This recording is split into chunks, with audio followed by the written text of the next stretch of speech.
낭만서점 168회 시작합니다. 안녕하세요, 허입니다. 안녕하세요. 오늘은 커피를 얻어먹네요. 허나홍입니다. 네.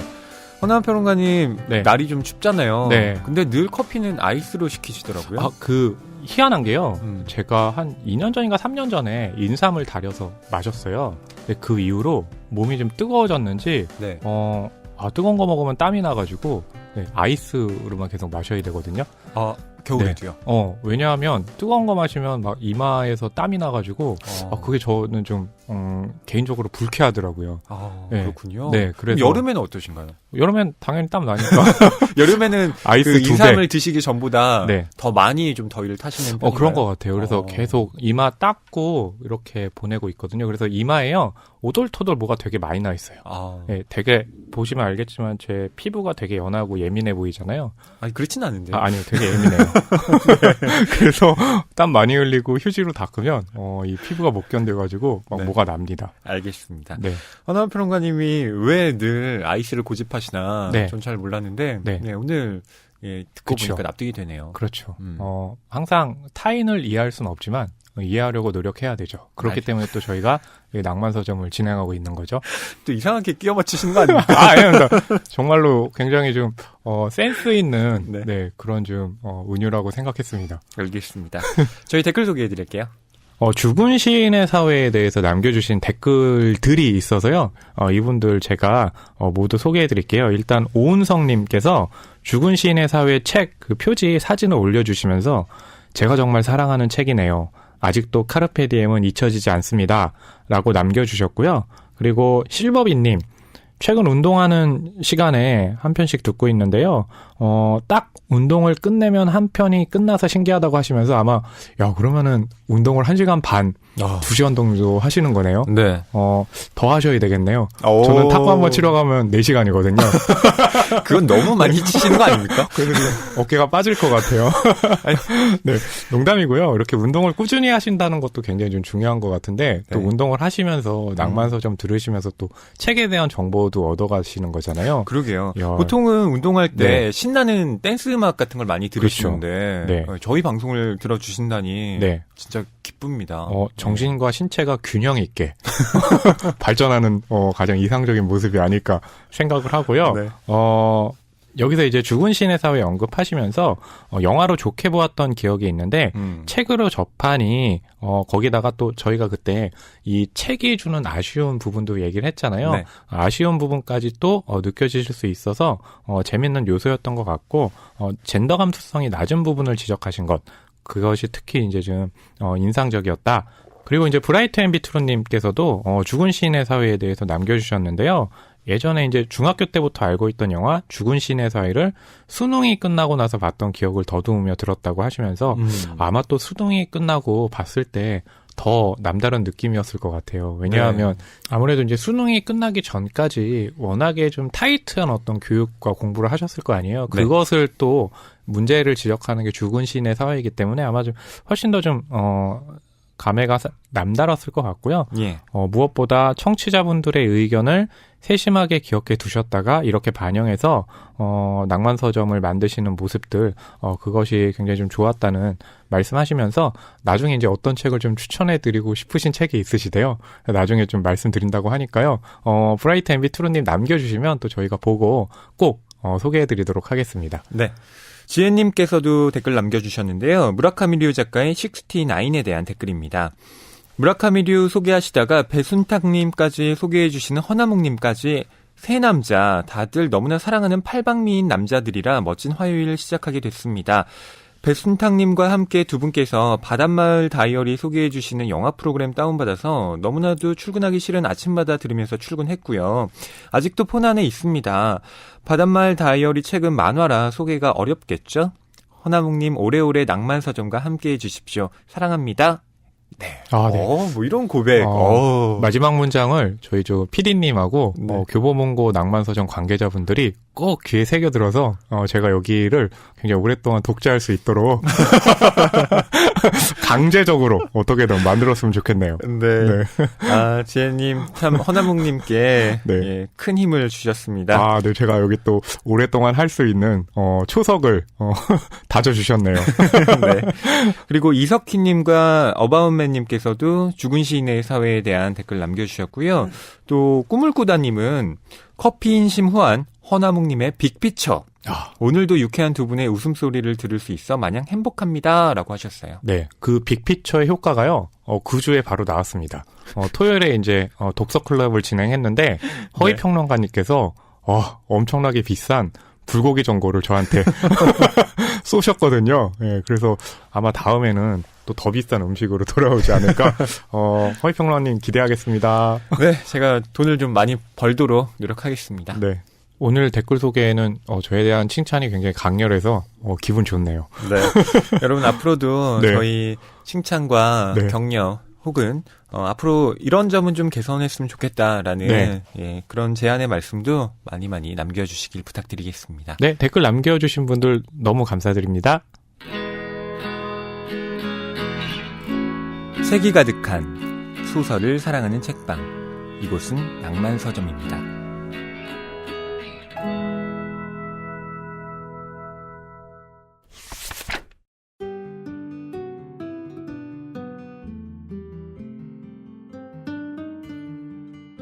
이번 주 출판계 브리핑입니다. 세계일보의 보도부터 먼저 소개해드릴게요. 제목은 신경숙 엄마를 부탁해 미드로 나온다. 신경숙 작가의 장편소설 엄마를 부탁해가 미국 드라마 제작을 위한 판권 수출 계약을 마쳤다는 소식입니다. 신경숙의 출판 에이전시인 KL 매니지먼트는 신작가가 이달 영미권 콘텐츠 제작사 블루자 픽처스와 미국 드라마 판권 계약을 했다고 지난 30일 밝혔는데요. 한국문학 작품을 원작으로 한 미국 드라마 판권 수출은 이번이 처음입니다. 블루자 픽처스의 프로듀서이자 디렉터인 줄리엔 로빈스는 엄마를 잃고 그에 대한 죄책감으로 공경에 처한 한 가족의 경험을 아름답고 진솔하게 그린 소설이라며 이 가족의 여정을 하루빨리 스크린으로 옮기고 싶다고 말했습니다. 네, 신경숙 작가의 표절 논란 이후로 작가의 활동이 어떻게 네. 됐는지 궁금해하시는 분들이 많은데 네. 우선 엄마를 부탁해가 미드로 나온다라는 네. 소식으로 독자들에게 또 이야기가 전해졌어요. 이 흐름은 저는 이제 이 영화 쪽하고 한번 연결해서 짚고 싶은데요. 크레이지 리치 아시안이라는 작품이 국내에서는 사실은 그렇게 썩 좋은 흥행 성적을 기록하진 않았지만 할리우드에서는 3주 연속 1위를 차지하면서요. 속편도 이제 나오기로 했고 3부작 시리즈로 나오기로 했거든요. 근데 이들 작품이 굉장히 중요한 게 크레이지 리치 아시안 같은 경우는 100% 아시안이고 지금 엄마를 부탁해가 미드로 됐을 땐 어떤 방식으로 될지는 모르겠지만 역시 아시아의 정서를 담고 있잖아요. 그래서 아마 그런 아시아 문화에 대한 이 관심을 넘어서서 미국 본토에서도 이제는 이 문화의 중심으로 이 아시아 문화를 좀 다루는 어떤 흐름들이 감지되고 있거든요. 그래서 네. 여기에 하나 더해서 이제 서치까지 묶는다면 앞으로 어떤 방식으로 이 아시아 문화가 헐리우드에서 그리고 또 이 TV 미국 드라마에서 이렇게 사랑을 얻을지 그것이 굉장히 좀 궁금해지는 대목이네요. 네, 두 번째 소식입니다. 김소월 진달래꽃 초판본 만나볼까라는 제목의 기사인데요. 문화일보의 보도입니다. 문화재청이 개최하고 배재학당 역사박물관이 주관하는 김소월 다시 피어난 진달래꽃이라는 특별전에서 1925년 매문사에서 간행된 이 김소월의 시집 진달래꽃이 전시된다고 합니다. 시집에는 진달래꽃과 먼 후일, 엄마야 누나야, 초혼 등 126편이 수록되어 있는데요. 이에 김영우 배재대 총장은 김소월 특별전 개막식에서 대한민국 국민 중에 김소월의 진달래꽃을 모르는 이가 있을까요? 그의 시는 우리 마음의 고향입니다. 라며 이번 전시의 의미를 말했습니다. 특별전에선 김소월의 학창시절 작품부터 졸업사진이나 학창시절 습작, 언론 수록 작품 등을 만날 수 있습니다. 전시는 배재학당 역사박물관에서 내년 2월 25일까지 진행된다고 합니다. 이 소식을 들으니까 이 진달래꽃도 그렇지만 저 초등학교, 저는 이제 국민학교 때였는데요. 네. 엄마야 누나야 강변 살자. 아, 이래가지고 정말 애들하고 같이 뭐 노래도 부르고 시도 읽고 이랬던 기억 아직도 생생하거든요. 그러니까 그럴 정도로 정말 어떻게 보면 한국인들의 마음의 고향 같은 시가 이 김소월 시인의 작품이 아닌가 하는 생각이 드네요. 김소월 시인을 비롯해서 네. 뭐 정지용 시인, 김영랑 시인 등등의 네. 예전에 활동했던 시인들의 초간본이 네네. 또 한동안 네. 서점계를 이렇게 장악했던 맞아요, 적이 맞아요. 있잖아요. 네네. 네. 근데 그게 막상 시집을 사서 읽어보기가 네. 또 그렇게 쉽진 않습니다. 읽어보면 이게 옛날 또 활자체로 돼 있고 네네. 이 말들도 좀 어려워서 네네. 이게 내가 진짜 교과서에서 배운 시들이 맞아? 음. 라고 고개를 갸웃하실 수도 있는데요. 네네. 제가 그래서 여러분께 좀 도움을 드릴 수 있지 않을까 싶은 마음에 그런 초간본 시집에 대한 네. 해설 방송을 해보면 어떨까 네. 그렇게 생각도 좀 하고 있습니다. 네. 뭐 그걸 팟캐스트로 한다기보다는 네. 유튜브 방송으로 좀 제작해서 네. 여러분 이게 윤동주 시인의 하늘과 바람과 시의 초판본이에요. 이 안을 들여다볼까요? 네. 뭐 이렇게 좀 소개를 해드리면 좀 더 친숙하게 여러분들이 그런 시집을 더 접할 수 있지 않을까 싶습니다. 저의 바람은 하나입니다. 그거 하시다가 실패하시면 저한테 관심 끊어도 괜찮지만 성공하시면 꼭 저의 자리도 하나 마련해 주세요. 네, 반드시 성공해서 네. 허나운 평론가님 영입하도록 하겠습니다. 그렇죠. 그런 게 바로 이 맏형과 또 막내 역할이죠. 이상 이번 주 출판계 브리핑이었습니다.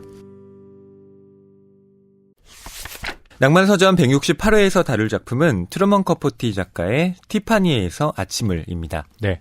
트루먼 커포티는 뭐 워낙 뭐 소설이라든지 또 영화 쪽으로도 꽤 유명한 것이 트루먼 커포티의 작품이 많이 영화화됐고 또 영화화된 작품들이 티파니에서 아침을 같은 경우는 흥행에 성공했고 또 커포티라는 작품이 있었잖아요. 네. 예, 그 작품 같은 경우는 또 굉장히 좋은 평가를 받았고, 네. 또 이 커퍼티의 대표작이었죠.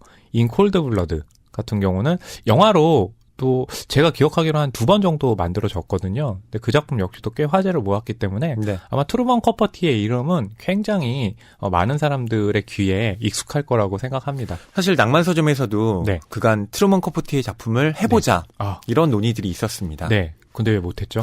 인콜드 블러드를 하고 싶었는데 그게 논픽션이었잖아요. 그렇죠. 그래서 낭만서점이 소설 전문 방송인데 인콜드 블러드는 조금 어렵지 않겠나 뭐 이런 얘기가 좀 오간 끝에 잠시 접어두고 있다가 허나문 평론가님이 또 영화 평론가시잖아요. 네.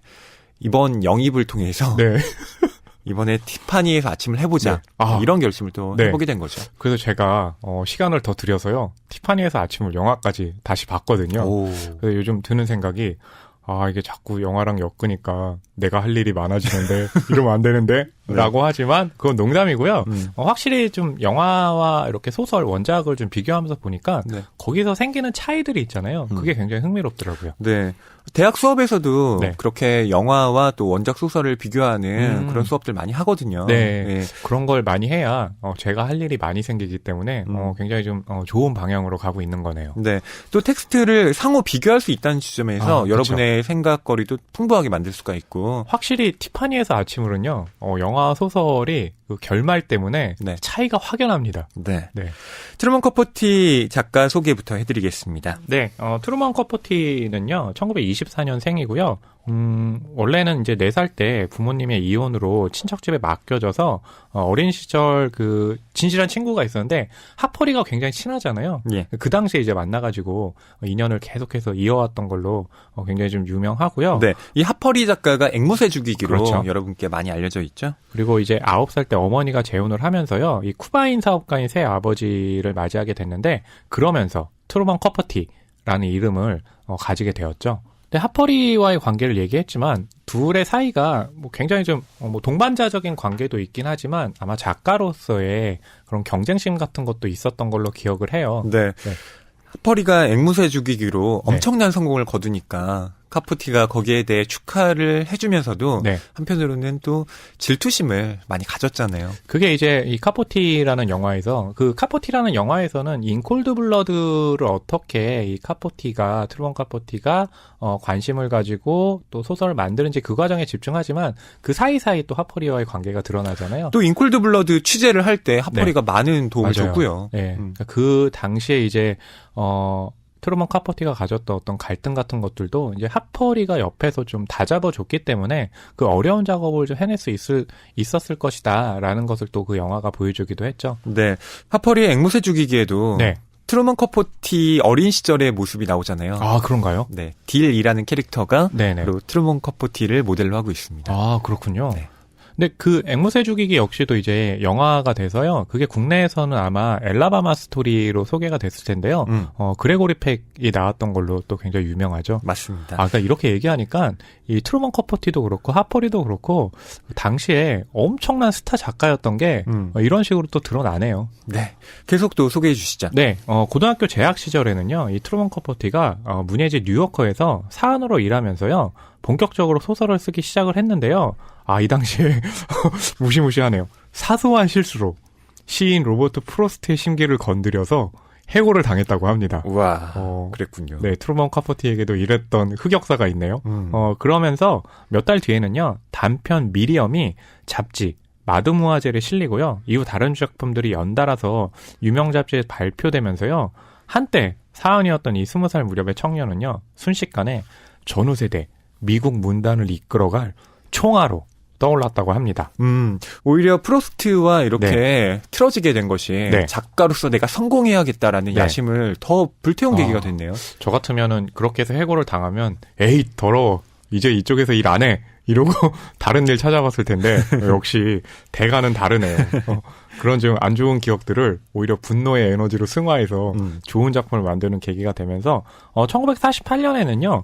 단편 마지막 문을 닫아라로 오헨리상을 수상을 했고요. 같은 해 출간한 첫 장편 다른 목소리, 다른 방은 이 독특한 성장 소설로 주목을 받으면서 뉴욕타임즈 베스트셀러에 올랐다고 합니다. 네. 네. 아마 이제 트루먼 카포티 같은 경우는 국내에서도 꽤 인기가 많아서 전집격으로 해가지고 계속해서 나오고 있고 오늘 저희가 소개해드린 이제 티파니에서의 아침을도 새로 개정판으로 출간이 되면서 표지가 되게 예쁘더라고요. 네. 트루먼 카포티의 사진이 다 실려 있죠. 맞아요. 네, 그래서 그런 것들도 책을 더 읽고 싶다라는 호감을 주는 그런 방면으로 또 적응을 했고요. 어린 시절의 추억을 시적 언어로 그려내 호평을 받은 이 두 번째 장편. 플립 하프는요, 브로드웨이 연극과 뮤지컬, 영화로도 제작이 되면서 대중적 인기를 얻었고요. 아마 이 영화와의 성공과 관련해서 언급할 수 있는 작품이 아마 이제 오늘 소개할 티파니에서의 아침을인데요. 미국 문학사에서 가장 특이하고 매력적인 여주인공, 홀리 골라이틀리죠. 근데 이 소설의 홀리 골라이틀리를 영화에서는 이 오드리 헵번이 연기를 하면서 굉장히 또 유명세를 타기도 했죠. 네. 티파니에서 아침을이 발표된 건 1958년이죠. 소설이 나오고 이제 3년 뒤에 동명의 영화가 만들어졌는데요. 그 얘기가 의미하는 바는 이 티파니에서의 아침을이 발표되고 나서 바로 이제 거의 비슷한 시기에 영화와 제작이 결정이 됐다는 거거든요. 그러니까 그럴 정도로 트루먼 카포티가 굉장히 좀 각광받는 그런 작가였다는 얘기가 되고요. 그리고 나서 이제 1966년에요. 캔자스 홀컨 마을에 있었던 실제 살인 사건을 수년 동안 조사한 끝에 이 완성한 대작이죠. 이 논픽션 소설이라는 새로운 장르를 개척했는데 인 콜드 블러드를 발표를 했죠. 네. 그래서 20세기 소설의 지형도를 바꿨다라는 찬사를 받았습니다. 인콜드 블러드는 저희가 소개해드렸던 무라카미 류 작가의 69에도 마지막에 언급이 됩니다. 기억나네요. 네. 그리고 특히 무라카미 하루키 같은 경우는 이 티파니에서의 아침을에 일본판에 또 번역을 맡기도 했잖아요. 그러면서 거기서 하면서 너무나 이 트루먼 카포티가 글을 잘 써서 자기는 이 정도로 못 쓸 것 같다라고 해가지고 처음에는 소설가 힘들겠다라고 생각을 했다고 하니까요. 맞아요. 네.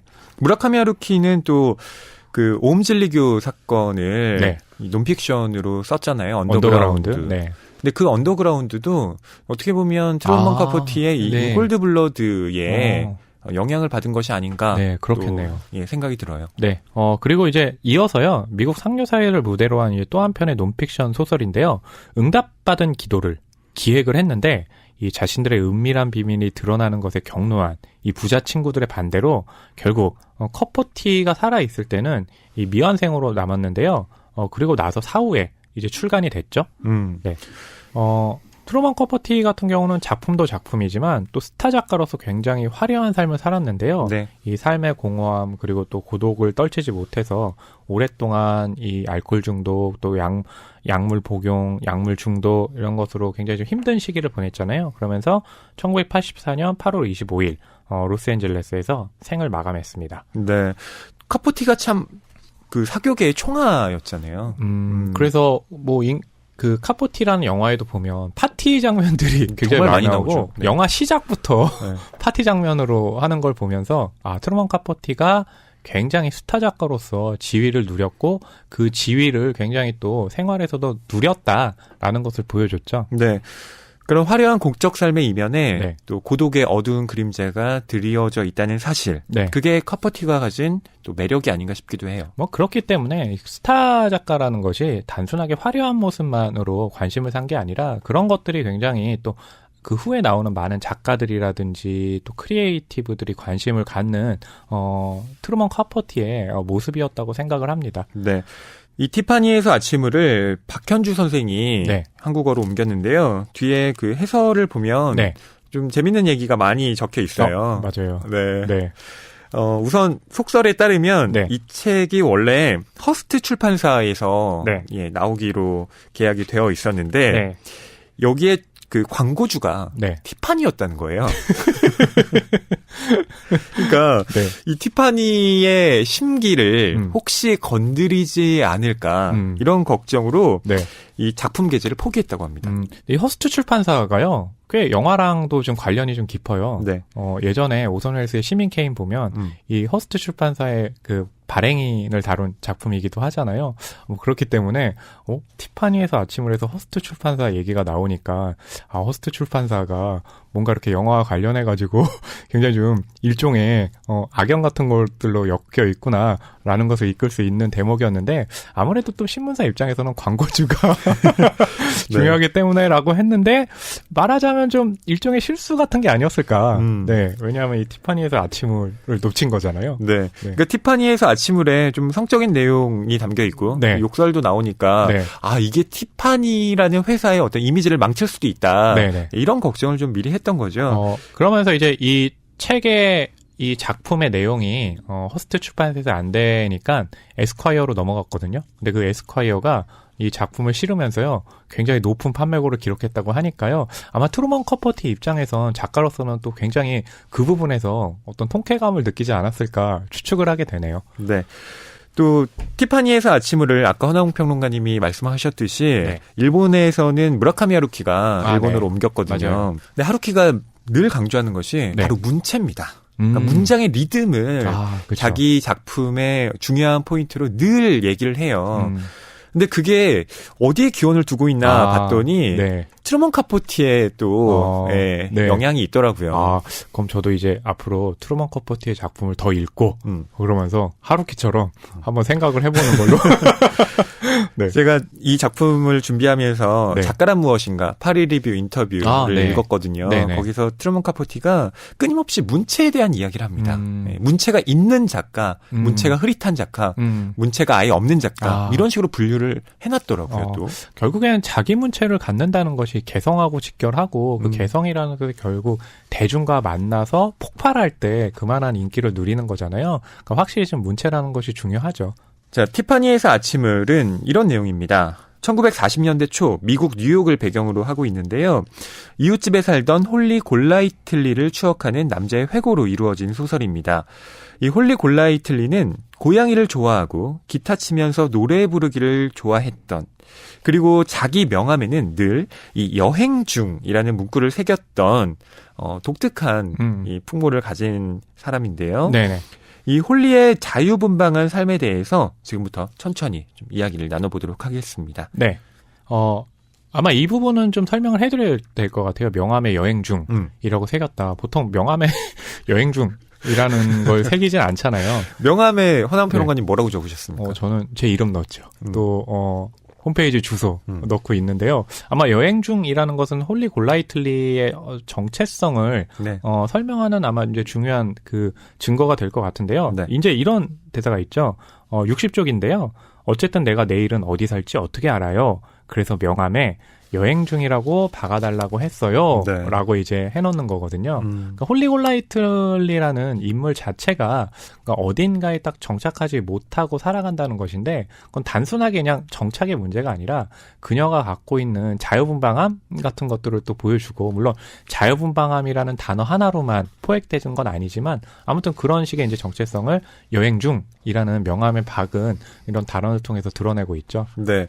그리고 그녀의 이름이 네. 정확하게는 홀리데이 고 라이틀리예요. 아, 네. 네. 그러니까 홀리데이는 뭐 휴가, 휴일이란 네. 뜻이고 그렇죠. 고 어디론가 가다. 그다음에 라이틀리가 이제 가볍게란 뜻이잖아요. 네네. 그러니까 뭐 직역을 하면 휴일에 어디론가 가볍게 가고 떠나고 싶어. 네. 이런 이름이니까 네. 이 여행 중이라는 명함의 문구와 네. 딱 어울려요. 저에겐 굉장히 좀 부담스러운 그런 사람이거든요. 저는 주말이면 집에 이렇게 가만히 있어서 누워있거나 TV 보면서 지내는 걸 좋아하는데 그녀의 이름처럼 주말이면 자꾸 어디 간다고 하면 저는 감당 안 될 것 같아요. 아니 홀리는 네. 모든 삶이 다 휴일같이 그렇죠. 예, 그렇게 살려고 하는 사람이니까. 네. 예.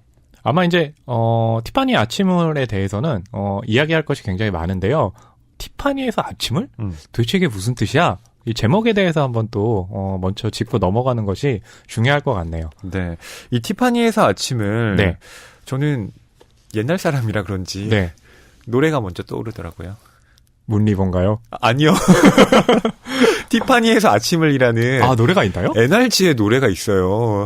저 이거 사실 이 말 했다는 게 굉장히 갑자기 위기감이 느껴지네요. 왜요? NRG의 노래를 몰랐다. 왜냐하면 NRG라고 하면 저 대학교 때 네. 굉장히 인기를 끌었던 음악이거든요. 맞다. 그래서 아마 기억에는 그 노유민 씨가 맞아요. 그래서 내레이션 시작하죠. 제 이름은 유민이에요. 네. 기억나네요. 옛날 사람이네요. 허이 씨, 허이 평론가님. 그러니까요. 제가 얼마나 좋아했는데요, NRG를.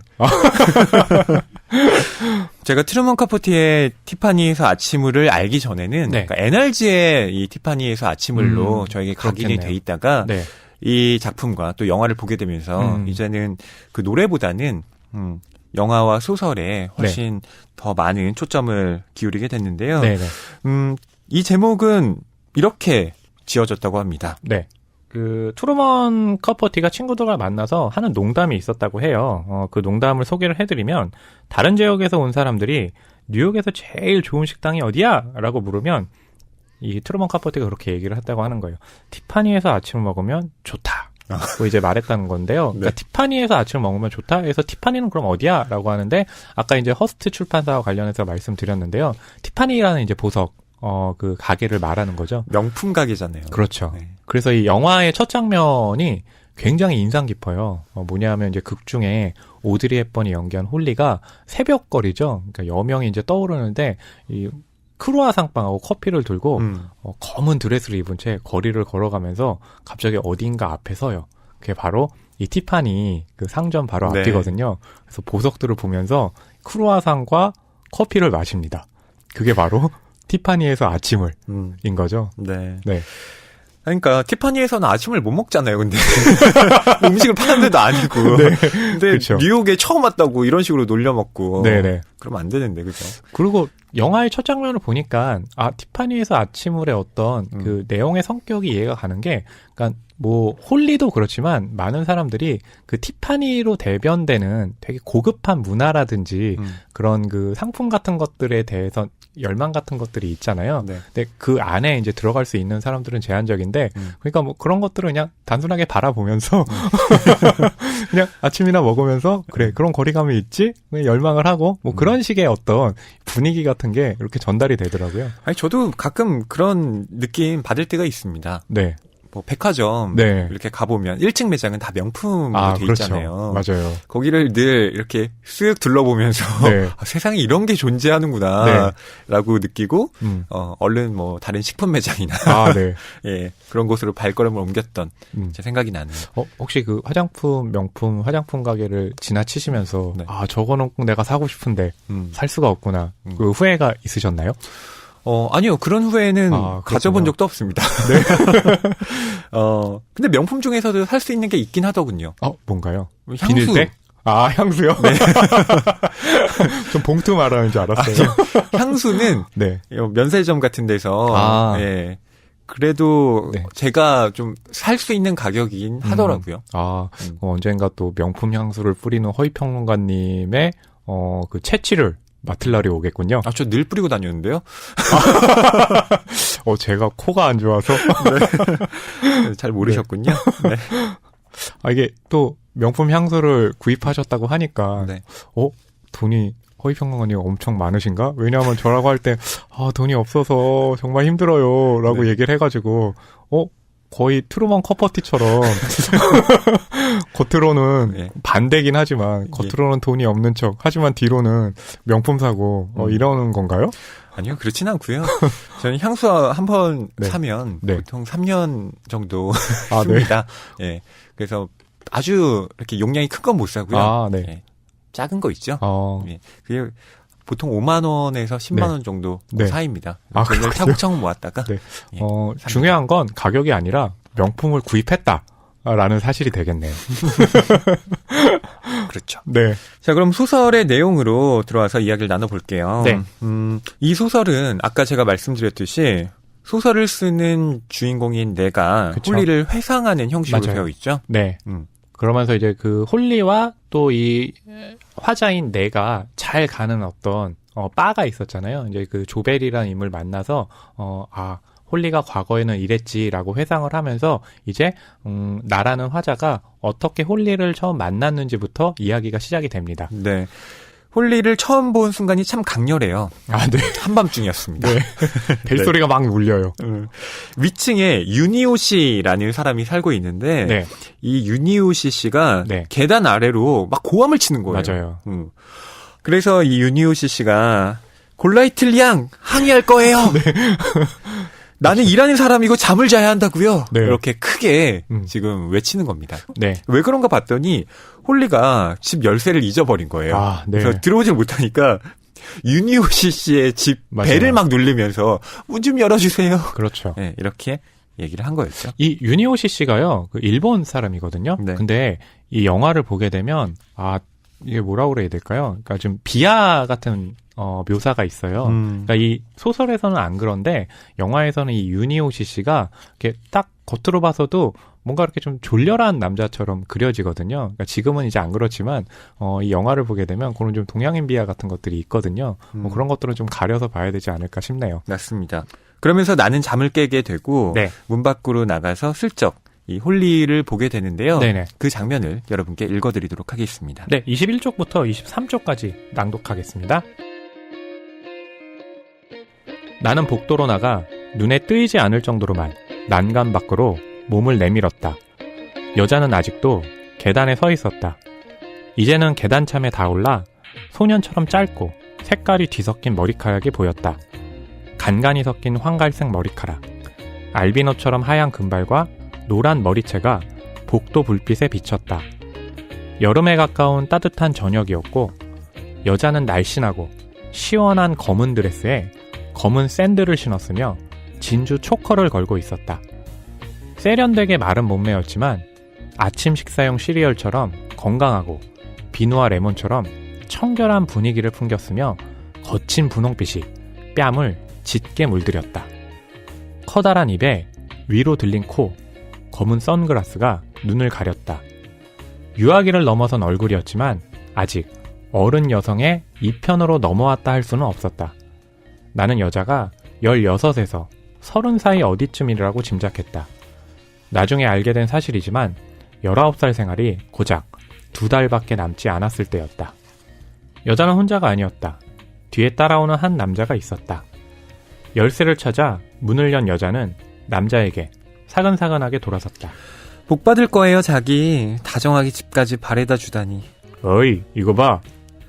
문이 면전에서 닫히자 남자가 말했다. 네? 해리? 해리는 다른 남자였고 난 시드잖아. 시드 아벅. 너 날 좋아하잖아. 당신을 숭배하죠, 아벅씨. 하지만 좋은만 보네요, 아벅씨. 문이 쾅 닫히자 아벅은 못 맺겠다는 듯 빤히 쳐다보았다. 어이 자기, 나 좀 들어보내줘. 날 좋아하잖아. 나 인기 많은 남자라고. 내가 계산도 다 하지 않았나? 5명분이나. 당신 친구들까지. 이전에 얼굴이나 본 적 있는 사람들이었어? 그 정도면 당신이 나를 좋아해야 마땅한 거 아니야? 나 좋아하잖아, 자기. 남자는 처음에는 문을 살살 두드렸지만 나중에는 소리가 더 커졌다. 급기야 몇 발짝 뒤로 물러나더니 문으로 돌진해 부수려는 듯 몸을 웅크려 낮췄다. 하지만 대신에 계단 아래로 뛰어내려가며 주먹으로 벽을 쾅 쳤다. 남자가 바닥에 이르렀을 때 아파트 문이 열리더니 여자가 머리를 비죽 내밀었다. 아벅씨. 남자는 뒤를 돌아보았다. 안도의 미소가 얼굴 위에 기름처럼 반들거렸다. 그저 장난치는 것뿐이었군. 다음번에 여자가 화장 고치러 가게 잔돈 좀 달라고 하면 말이죠. 여자는 전혀 장난기 없이 말했다. 제 충고 잘 들어요, 자기. 달랑 20센트만 주지 말라고요. 우선 여러분께 사과의 말씀드립니다. 왜죠? 제가 오드리 헵번을 연기했습니다. 오드리 헵번을 연기했다기보단 홀리 골라이트 양을 연기를 한 거죠. 예. 그렇다고는 하지만 네. 여러분께는 이 홀리가 네. 오드리 헵번으로 그렇죠. 더 많이 기억이 되실 테니까 네. 허이 네가 감히 오드리 헵번님의 어떤 네. 연기에 도전하다니 뭐 이렇게 생각하실 수도 있겠어요. 근데 제가 만약 홀리를 연기했으면 사람들이 더 그럴 거 아니야. 아니 아무리 그래도 그렇지 어떻게 허나몽이 홀리를 낭독해. 네. 그렇잖아요. 네. 저희가 이런 역할은 또 김수진 PD님께 네. 보통 맡기곤 했는데 네네. 오늘 부득이한 사정으로 못 나오셔서 네. 예, 제가 이 홀리를 네. 했습니다. 그래도 제가 시드 아벅 역은 제 이미지에 딱 맞는 것 같아요. 아니 근데 잘하셨어요. 근데, 시다하고. 좀 불쾌한 그런 중년 남성 같은 이미지. 제가 그쪽하고 좀 어울리는 것 같아요. 네. 자, 이 상황을 좀 얘기해 보죠. 네네. 지금 홀리가 집에 밤늦게 돌아왔는데 네. 그 뒤에 어떤 남자가 함께 따라왔습니다. 그렇죠. 근데 이 남자가 보니까 홀리와 저녁을 함께 보낸 것 같아요. 그러니까 아마 홀리의 친구들 분까지 해가지고 다 그 식사값도 치르고 돈을 많이 쓴 것 같아요. 네. 네. 그리고 집까지 바래다 줬고 이 복도까지 왔으니까 그렇죠. 이 남자는 또 내심 속셈이 생각을 있죠. 했던 맞아요. 거죠. 아, 홀리가 방 안에 나를 들여 보내주고 함께 밤을 보내게 되겠구나. 그렇죠. 하고 말이죠. 근데 홀리는 이제 그런 게 아니었죠. 근데 여기서도 보면 이제 어떤 것들, 홀리가 어떤 삶을 사는지를 대략적으로는 좀 유추는 할 수 있을 것 같아요. 그러니까 화려한 아마 사교계 같은 데서 자주 참여를 하고 또 아마 이 외모도 굉장히 남자들에게는 호감을 주기 때문에 많은 남자들이 이 홀리에게 호감을 사는 것 같아요. 그러면서 이렇게 시드 아벅 같은 인물은 그래서 자기가 돈을 좀 치르고 그리고 나서 집까지 바래다 주면서 뭔가 이렇게 좀 홀리랑 잘해볼까 생각을 하는데 홀리의 선은 딱 거기까지인 것 같아요. 그러니까 그렇죠. 파티나 이런 데까지는 잘 어울리지만 그렇다고 집안까지 들이지는 않는. 그러니까 우리가 자유분방한이라고 얘기했을 때 그 자유분방한에 대해서 잘못 해석하면 뭐 많은 남자들과 뭐 일종의 속된 말로 놀아난다라고 할 수 있지만 홀리는 그 선까지 넘지 않는다는 것을 좀 이 장면에서 보여주는 것 같아요. 네. 사실 홀리가 네. 어떤 사람이냐에 대해선 논란이 좀 분분합니다. 맞아요. 그 부분도 있죠. 네. 이 책에 해설에도 적혀 있는데 홀리가 매춘부냐 아니냐에 대한 논쟁도 꽤 있었다고 해요. 그래서 트루먼 커퍼티가 1968년에요. 이 플레이보이즈에서 인터뷰에 대해서 이제 홀리의 직업에 대해서 다음과 같이 말했다고 하죠. 그 부분을 제가 좀 이야기를 해드릴게요. 홀리 골라이틀리는 정확히 콜걸이라고는 할 수 없어요. 직업은 없지만 돈을 내주는 남자들을 따라 최고급 식당과 나이트클럽에 다니죠. 그녀가 동행하면 소정의 선물을 줘야 한다는 것을 서로 이해하고 있습니다. 보석이나 수표나. 홀리가 내키기만 한다면 남자를 집에까지 데려가서 밤을 보낼 수도 있을 겁니다. 그러니까 이런 여자들이야말로 정통 미국 게이샤죠. 이런 여자들은 홀리의 시대인 1943년이나 1944년에 무척 흔했어요. 라고 트루먼 커퍼티가 인터뷰에서 밝혔죠. 네, 그렇습니다. 그러니까 정확하게 네. 뭐 고급 매춘부다 뭐 네. 이런 식으로 말할 수 없다라는 그렇죠. 걸 카프티는 밝힌 거죠. 저도 그런 것 같습니다. 그렇죠. 예. 맞아요. 그러니까 만약에 그런 방식으로 넘어간다면 이 작품 자체에서 이 티파니에서 아침을 주는 의미 자체가 굉장히 많이 깨지고 저는 이제 이 작품을 읽으면서 홀리가 기르는 고양이가 있잖아요. 네. 근데 그 고양이는 이름도 없고 고양이의 습성이라는 게 있잖아요. 그러니까 뭔가 어떤 사람들에게 정착하거나 그런 게 아니라 잡으려고 해도 잡을 수 없는 어떤 그런 이미지를 갖고 있는데 그게 좀 홀리의 어떤 이미지를 반영한 것이 아닌가 한번 봤습니다. 네. 참 재밌는 게 네. 시드 아복이 네. 저녁을 이렇게 사주기도 하고 네. 뭐 오랜 시간 좀 함께 있었던 것 같은데 네. 정작 홀리는 이름도 잘 몰라요. 맞아요. 해리라고 부르죠. 이거 봐 이러니까. 네? 해리? 네.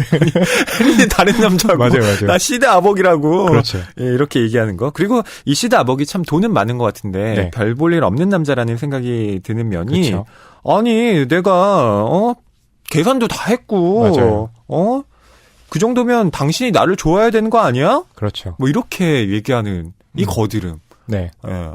진짜 좋아할 리가 없죠. 졸부 그런 같죠. 남자. 네?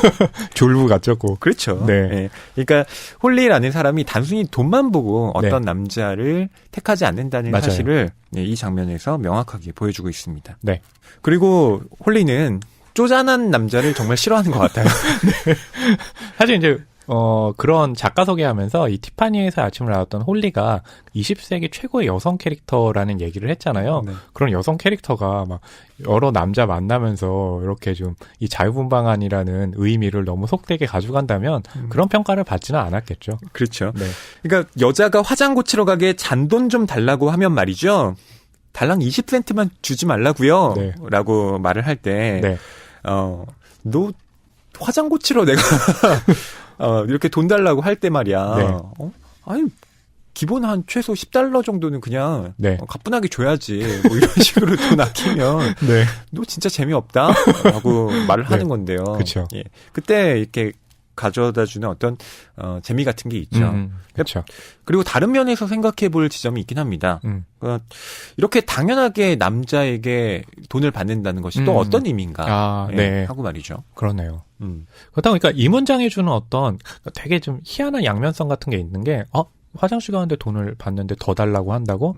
라고 하면 좀 더 부정적인 어떤 그런 쪽으로 갈 수도 있겠지만 뭐 그렇다고 또 이게 너무 긍정적인 것도 아닌 것 같아요. 그러니까 그렇게 가지고 있는 홀리가 가지고 있는 복합적인 면 같은 그렇죠. 것들이 이 문장 안에 좀 들어있는 것이 아닌가라고 봅니다. 그러니까 남성한테 돈을 받아 쓴다라는 걸 당연하게 여긴다는 점에서 그렇죠. 예, 홀리가 갖고 있는 어떤 주체성에 대해서 또 여러 가지 생각을 하게 만들죠. 맞아요. 네.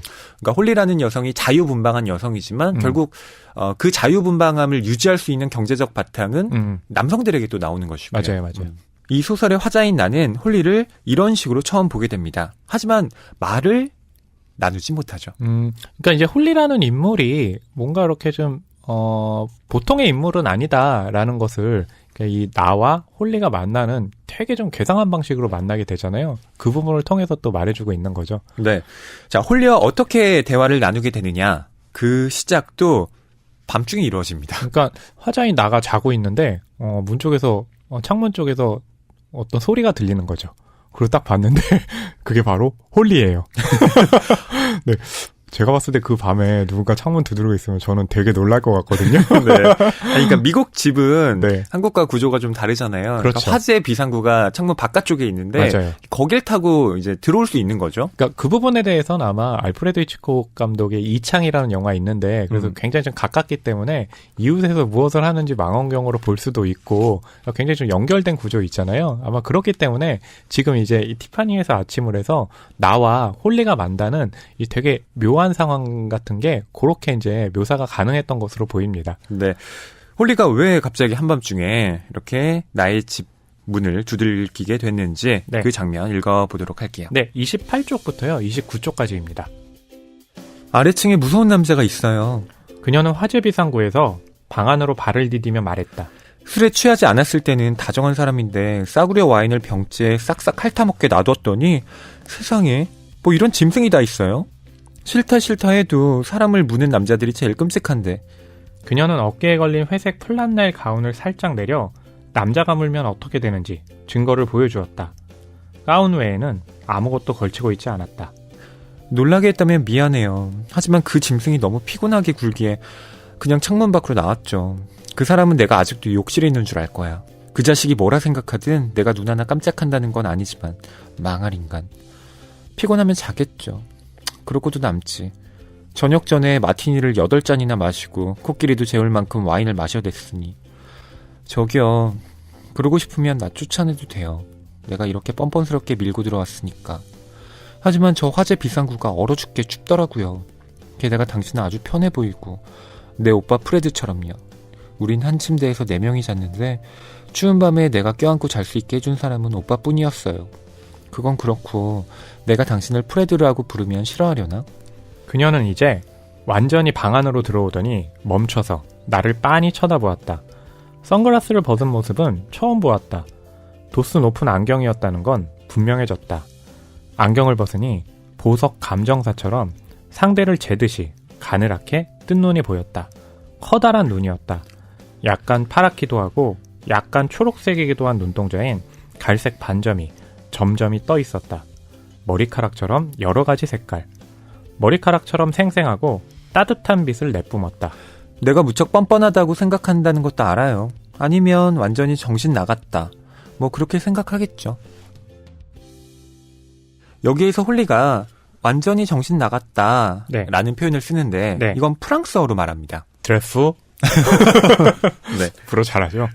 그러니까 프랑스어와 영어를 섞어 쓰는 여성이라는 걸 알 수가 있죠. 그러니까 이게 사교계의 이제 여성이라는 거를 좀 드러내기도 하고, 그래서 저는 이 묘사 보면서 이런 생각 들어요. 그러니까 이 뭐 평가는 뭐 20세기 최고의 여성 캐릭터다라는 평가를 받기도 하는데, 이게 제가 봤을 때는 이 트루먼 카포티의 눈에 비친 어떤 그런 자유분방한 여성상의 모습이잖아요. 그래서 뭐 저도 읽으면서 이게 그렇게 최고의 캐릭터일까라는 좀 의문이 들고 이 극 중에서 화자인 나라는 인물은 작가잖아요. 네. 저는 남자로서 홀리에게 관심을 갖는다기보단 작가로서 홀리 같은 인물이 나오면 굉장히 좀 흥미로울 것 같아요. 네. 그 삶이라는 것은 사실 쉽게 접할 수 있는 삶은 아니잖아요. 아마 그렇기 때문에 좀 그렇게 이해할 편이 낫지 이 홀리라는 인물 자체를 굉장히 좀 긍정적으로 볼 수 있는 건 좀 아니진 않나? 라는 생각도 드네요. 그러니까 이 자유분방함이라고 하는 것이 트루먼 카포티가 창조한 그러니까 그의 판타지 안에서 만들어낸 일종의 포즈로서의 자유분방함은 아닐까? 또 소설을 읽으면서 그런 생각을 하게 만듭니다. 그러니까 보면 되게 그러니까 여성이긴 한데 이렇게 좀 심하게 나갈 것 같진 않지만 그렇다고 심하게 나가지 않는 선까지는 굉장히 심하게 구는 그런 여성이잖아요. 예, 그래서 이 여성이 굉장히 좀 괜찮은 건가? 라고 보기에는 좀 무리가 따르지 않을까 하는 그런 좀 비판도 해야 되지 않을까 보고 있거든요. 어쨌든 자기와 함께 집에 들어온 남자가 돌변해서 자기를 위협하는 상황에 처했고 거기에서 도망치기 위해서 지금 나의 집에 이렇게 찾아온 거잖아요. 네, 그렇죠. 자, 이렇게 얘기를 나누던 중에 홀리가 나에게 묻습니다. 아니, 오늘 무슨 요일이죠? 라고 말이에요. 그렇죠. 왜냐하면 이 홀리가 매주 목요일마다 방문하는 데가 있어요. 싱싱교도소. 그렇다면 왜 싱싱교도소를 가는 거지? 라고 하는데 그걸 통해서 홀리가 얻는 어떤 이득 같은 것들이 조금 있죠. 근데 이 교도소에는 셀리 토마토라는 이름의 사람이 복역을 하고 있는데요. 이름은 셀리 토마토 굉장히 좀 부드러워 보이는데 영화 속에서도 좀 우락부락하게 묘사되고 이 영화가 아니더라도 소설만 보더라도 이름과 좀 다른 인상이겠구나라는 것이 좀 인상되는 사람이거든요. 트루먼 카포티가 이름 가지고 좀 장난을 친 것 같아요. 그러네요. 진짜. 홀리도 홀리데이와 또 고 라이틀리 맞아요. 라고 해서 그 의미를 그런 식으로 이제 캐릭터에 부여를 한 거잖아요. 맞아요. 셀리 토마토도 이제 정말 과일 이름 가지고 셀리라고 하면 좀 여성적인 느낌도 있곤 해서 하니까 아무래도 좀 그런 인상이 먼저 들죠. 맞아요. 자, 그럼 이 교도소에 면회를 가야 한다라고 말하는 이 홀리가 나에게 또 어떤 얘기를 하는지 낭독을 통해 들려드릴게요. 네, 37쪽부터요. 40쪽입니다. 그 사람 얘기 신문에서 읽었을지도 모르겠다. 이름은 셀리토마토예요. 하지만 귀여운 아저씨랍니다. 아주 신앙심이 깊고 금리만 아니었다면 수도사처럼 보였을걸요? 나를 위해 밤마다 기도한대요. 물론 내 애인은 절대로 아니었어요. 그로 말하자면 아저씨가 감옥에 가고 난 후에 알게 된 사이니까. 하지만 지금은 무척 좋아해요. 결국 7달 동안은 그 사람을 매주 목요일에 만나러 가기로 했어요. 돈을 안 받아도 갔을 것 같아요.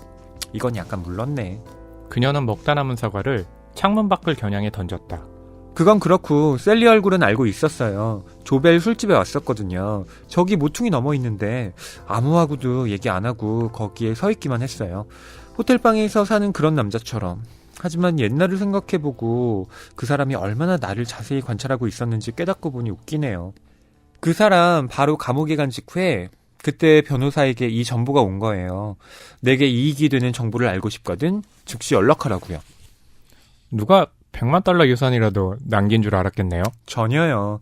난 버그도프에서 외상값 받으러 왔구나 생각했죠. 하지만 난 도박을 걸어보기로 하고 이 변호사를 만나러 갔어요. 그 사람은 외로운 늙은 남자 기운을 북돋아줄 수 있겠냐고 묻더군요. 동시에 일주일에 100달러씩 벌면서 난 그 사람에게 말했죠. 이봐요, 자기 골라이틀리 양을 뭘로 보신 거예요? 난 부업으로 딴짓하는 간병인이 아니랍니다. 또 그 사례금에도 크게 마음이 흔들리지 않았어요. 그거야 화장실 몇 번만 갔다 오면 벌 수 있는 거. 최소한의 멋을 아는 신사라면 여자가 화장실 한번 가는데 50달러는 준답니다. 또 난 항상 택시비도 달라고 해요. 그럼 또 50달러.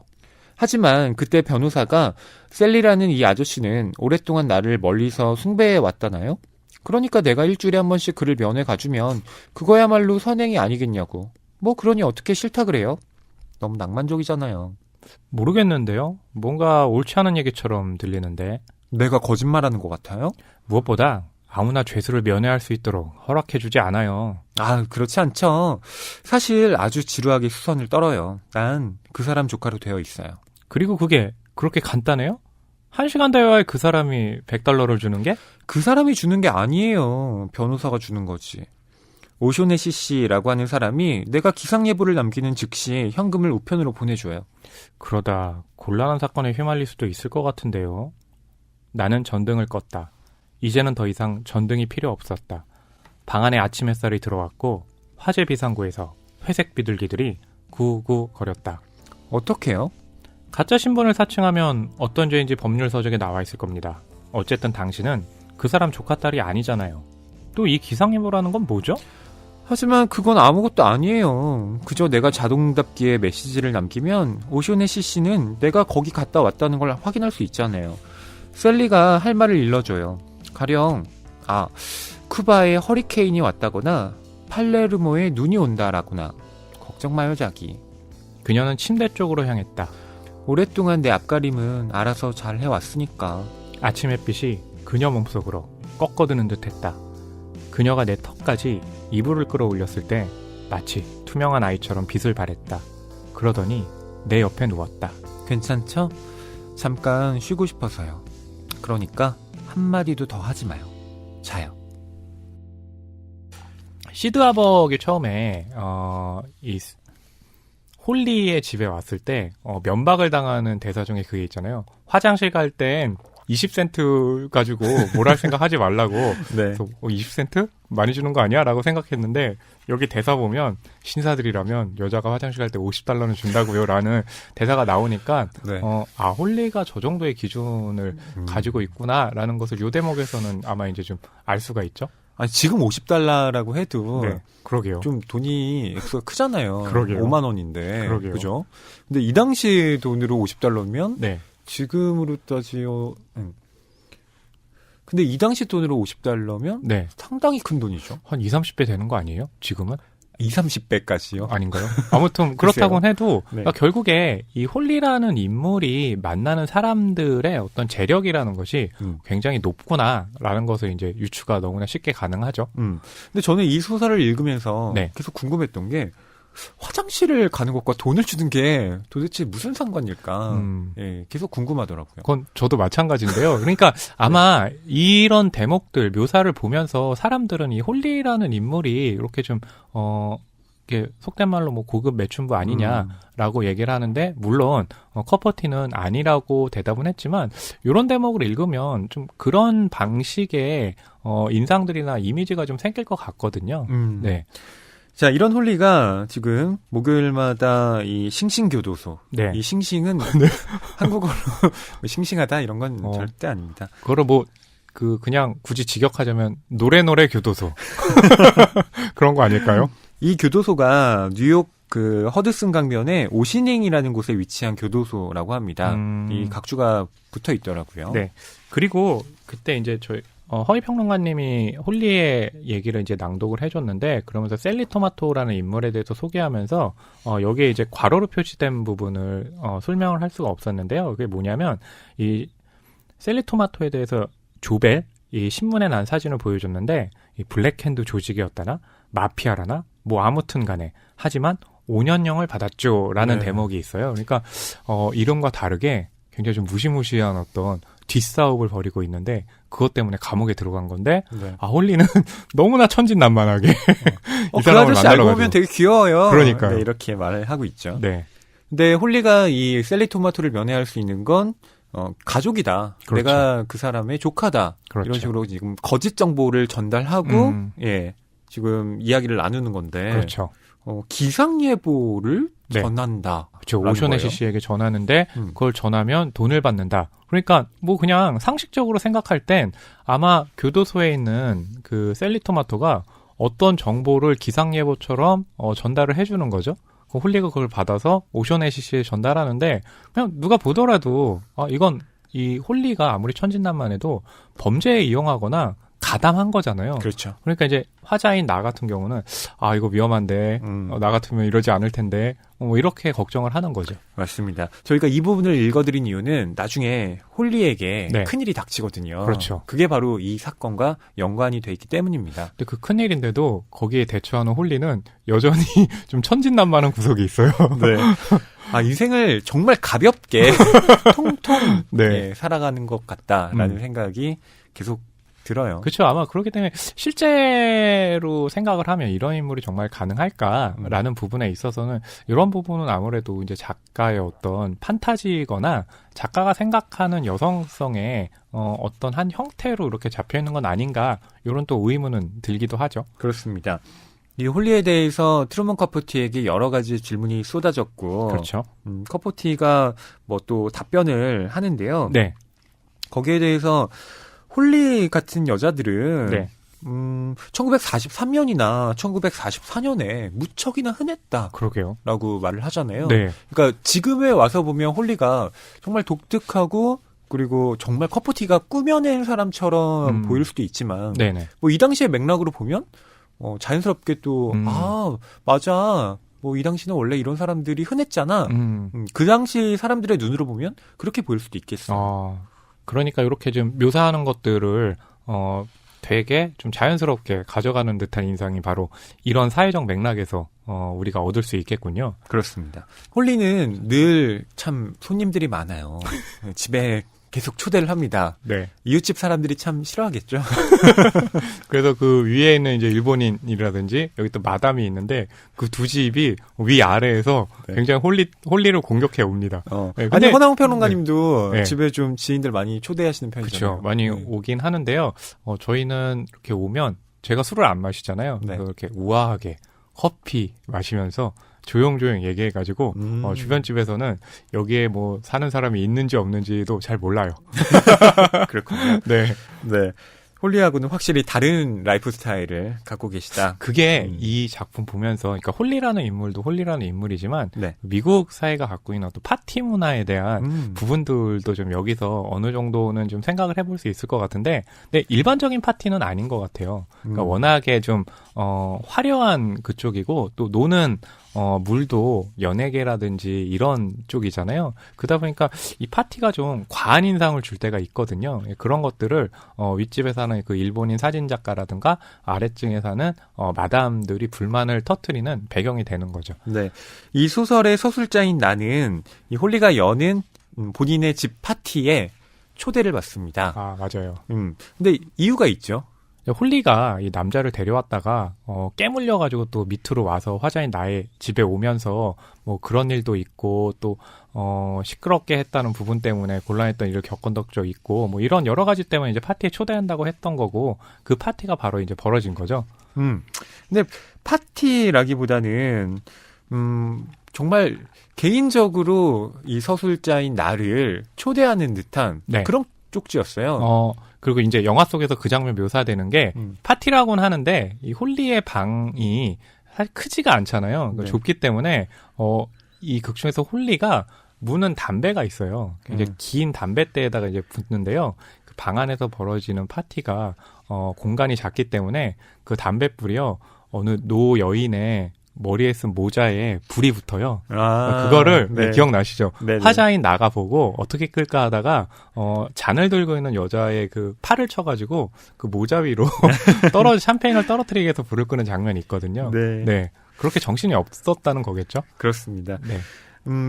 오늘 밤 6시쯤 술이나 한잔하러 들를래요? 뭐 이런 쪽지를 받았는데 네. 뭐 이것만 보면 홀리가 나와 1대1로 좀 얘기를 나누려나 보다 싶었는데 네. 웬걸? 아닙니다. 그때 이제 홀리가 화자인 나에게 좀 다가오는 게 있는데 그때 하는 얘기가 있어요. 불쌍한 프레드. 프레드? 그렇다면 우리는 이 화자 이름이 프레드인가? 라고 하는데 프레드가 화자 이름이 아닌 거죠. 네. 자기 오빠의 이름이잖아요. 맞아요. 그러니까 그 오빠의 이름을 부른 건데 아마 그런 거겠죠. 그러니까 홀리가 오빠에 대한 어떤 그리움도 있고 거기에 대한 그 감정의 반영을 이 화자인 나에게 잠깐 투영을 한 것 같은 느낌이 있거든요. 그래서 그 사연은 앞으로 또 밝혀지게 되죠. 네. 지금 초대를 받아서 홀리 집 문을 두드리니 웬 남자가 나옵니다. 그러면서 꼬마는 샤워 중이라 또 이런 말을 해요. 그 꼬마라는 거는 이 오제이 버먼이라는 인물이 홀리를 이제 부를 때 쓰는 그런 말인데요. 그러니까 오제이 버먼과 홀리는 어느 정도 좀 인연이 있는 거죠. 네. 그 인연이라는 것은 할리우드와 좀 관련이 있습니다. 네. 이 오제이 버먼이라는 사람은 헐리우드 스타의 매니저 일을 하고 있어요. 네. 다시 말씀드리면 홀리도 한때 할리우드 쪽에서 뭔가 배우로 데뷔하려는 그런 좀 작업을 하고 있었다라는 걸 알 수가 있죠. 그래서 이 버먼이라는 인물이 홀리를 위해서 오디션을 잡아줬었거든요. 그리고 그게 굉장히 커다란 기회가 될 수 있었을 거라고 과거형으로 얘기를 해요. 네. 그렇다면 그 과거에 무슨 문제가 있었을 텐데, 그럼 뭐 당연히 홀리가 아마 거기에 응하지 않았던 걸로 좀 추측이 되죠. 네. 아니, 이 오제이 버먼이 다짜고짜 서술자인 나한테 이렇게 물어요. 그래, 어떻게 생각하나? 이 여자가 그런 것 같나? 아닌 것 같나? 뭐가 그래요? 이랬더니, 거짓말쟁이 말이야. 라고, 이야기를 합니다. 그러면서, 이 여자는 거짓말쟁이거든. 하지만 한편으로는 그 말이 맞기도 해. 진짜 거짓말쟁이니까 거짓말쟁이가 아니야.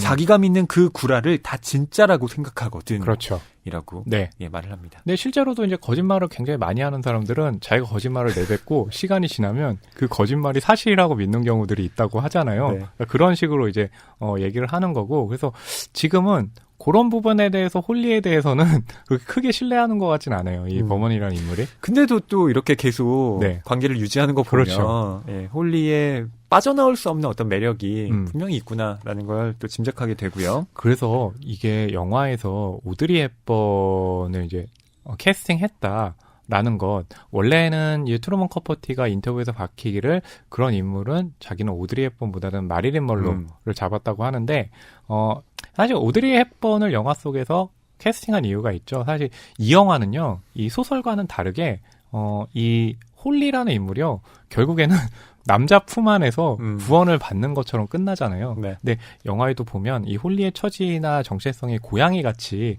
계속 어딘가로 나돌아다니는 인물인데 마지막에 이 화자인 나에게 딱 와닿으면서 굉장히 전형적인 헐리우드 로맨틱물로 보수적인 로맨틱물로 끝나거든요. 네. 그렇기 때문에 마릴린 먼로를 캐스팅했으면 아마 전형적인 헐리우드 로맨틱으로 가기는 힘들었겠죠. 그래서 이 오드리 헵번의 캐스팅이 아마 영화 속에서는 그런 배경으로 이뤄진 걸로 우리는 좀 알 수 있겠죠. 네, 실제로 트루먼 카포티는 이 영화의 각색에 대해 뭐 많은 아쉬움을 표했다고 알려져 있습니다. 맞아요. 예, 트루먼 카포티가 이런 말을 해요. 네. 책은 정말로 신랄한 편이고 홀리 골라이틀리는 진짜였죠. 강한 캐릭터였어요. 오드리 헵번 같은 타입이 전혀 아니었습니다. 영화는 뉴욕시와 홀리에게 밋밋하게 감상적으로 다정해졌고 결과적으로 얄팍하고 예뻐졌어요. 원래는 풍부하고 추해야 하는 것인데도. 영화와 소설이 닮은 점이라곤 로켓츠 무용단이 울라노바와 비슷한 정도예요. 뭐 여기서 이제 울라노바라고 하면요. 해설이 좀 있는데요.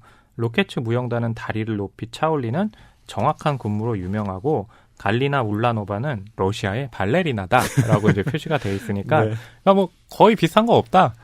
배경에 나오는 거 정도만 비슷하다라는 식으로 영화를 좀 우회적으로 비판을 한 거죠. 그럼에도 불구하고 또 네. 티파니에서 아침을 하면 네.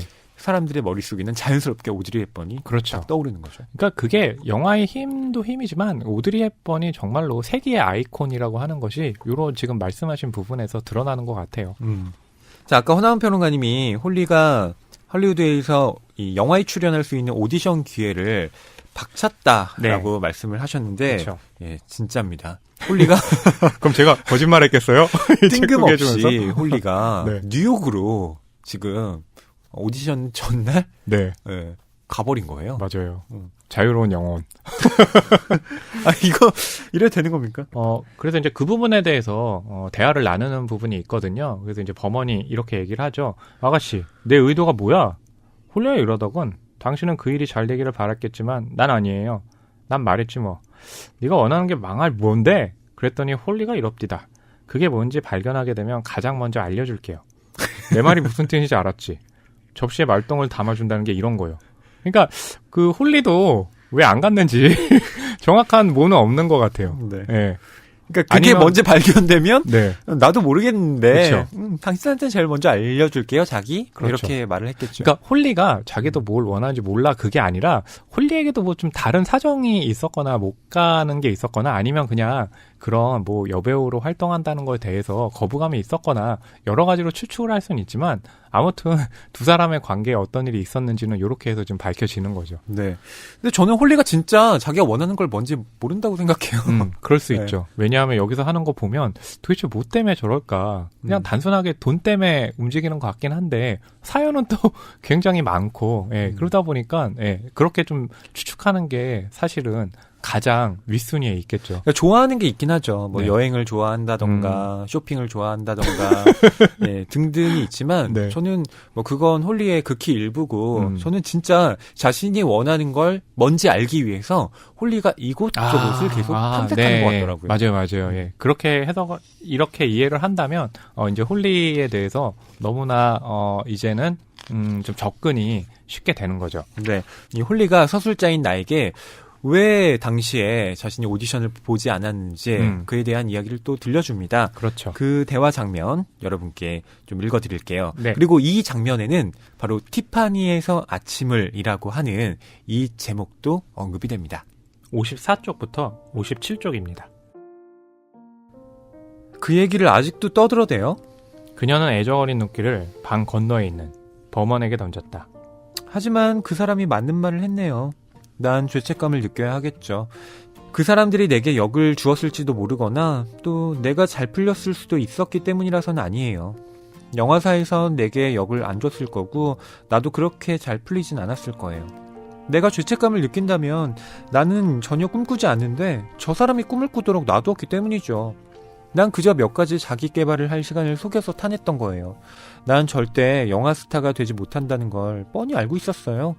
너무 힘들거든요. 게다가 지성이 있는 사람이라면 너무 창피하기도 한 일이고요. 내 콤플렉스는 그럴 만큼 열등하지 못했어요. 영화 스타가 되는 것과 하늘 높은 줄 모르고 솟은 자존심이 손에 손잡고 나란히 가야 했죠. 사실 자존심을 버리는 게 필수적이에요. 난들 부자고 유명해지는 게 싫었겠어요? 그것도 내 계획이 있답니다. 언젠가는 거기까지 이르도록 노력할 거고요.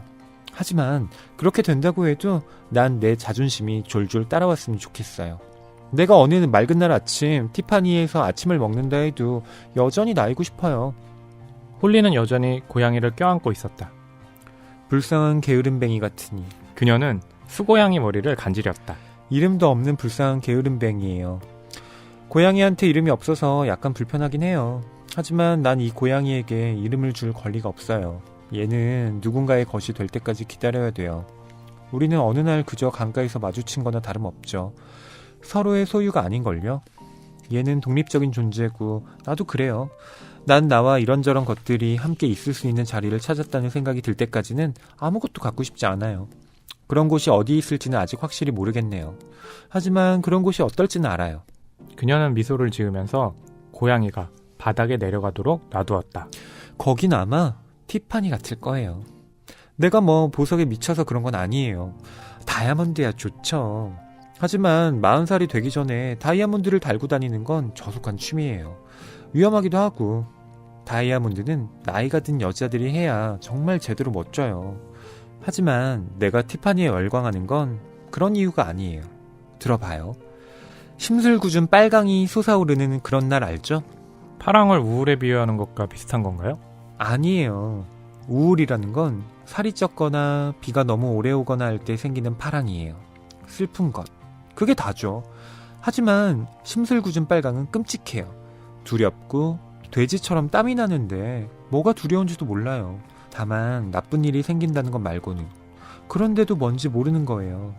그런 느낌 있었던 적 있죠? 내가 찾아낸 방법 중에 가장 효과적인 건 그저 택시를 잡아 타고 티파니에 가는 거예요. 그러면 즉시 마음이 가라앉죠. 그 고요하고 당당한 모습을 보면요. 거기선 끔찍한 일은 벌어질 것 같지 않아요. 그렇게 멋진 양복을 입은 친절한 남자들이 있고 은과 악어 가죽 지갑 냄새가 사랑스러운 곳에선 아니겠죠. 티파니와 같은 기분이 드는 현실의 장소를 찾는다면 가구도 사고 고양이에게 이름도 붙일 거예요. 전쟁 후에는 그럴지도 모른다고 생각했었어요.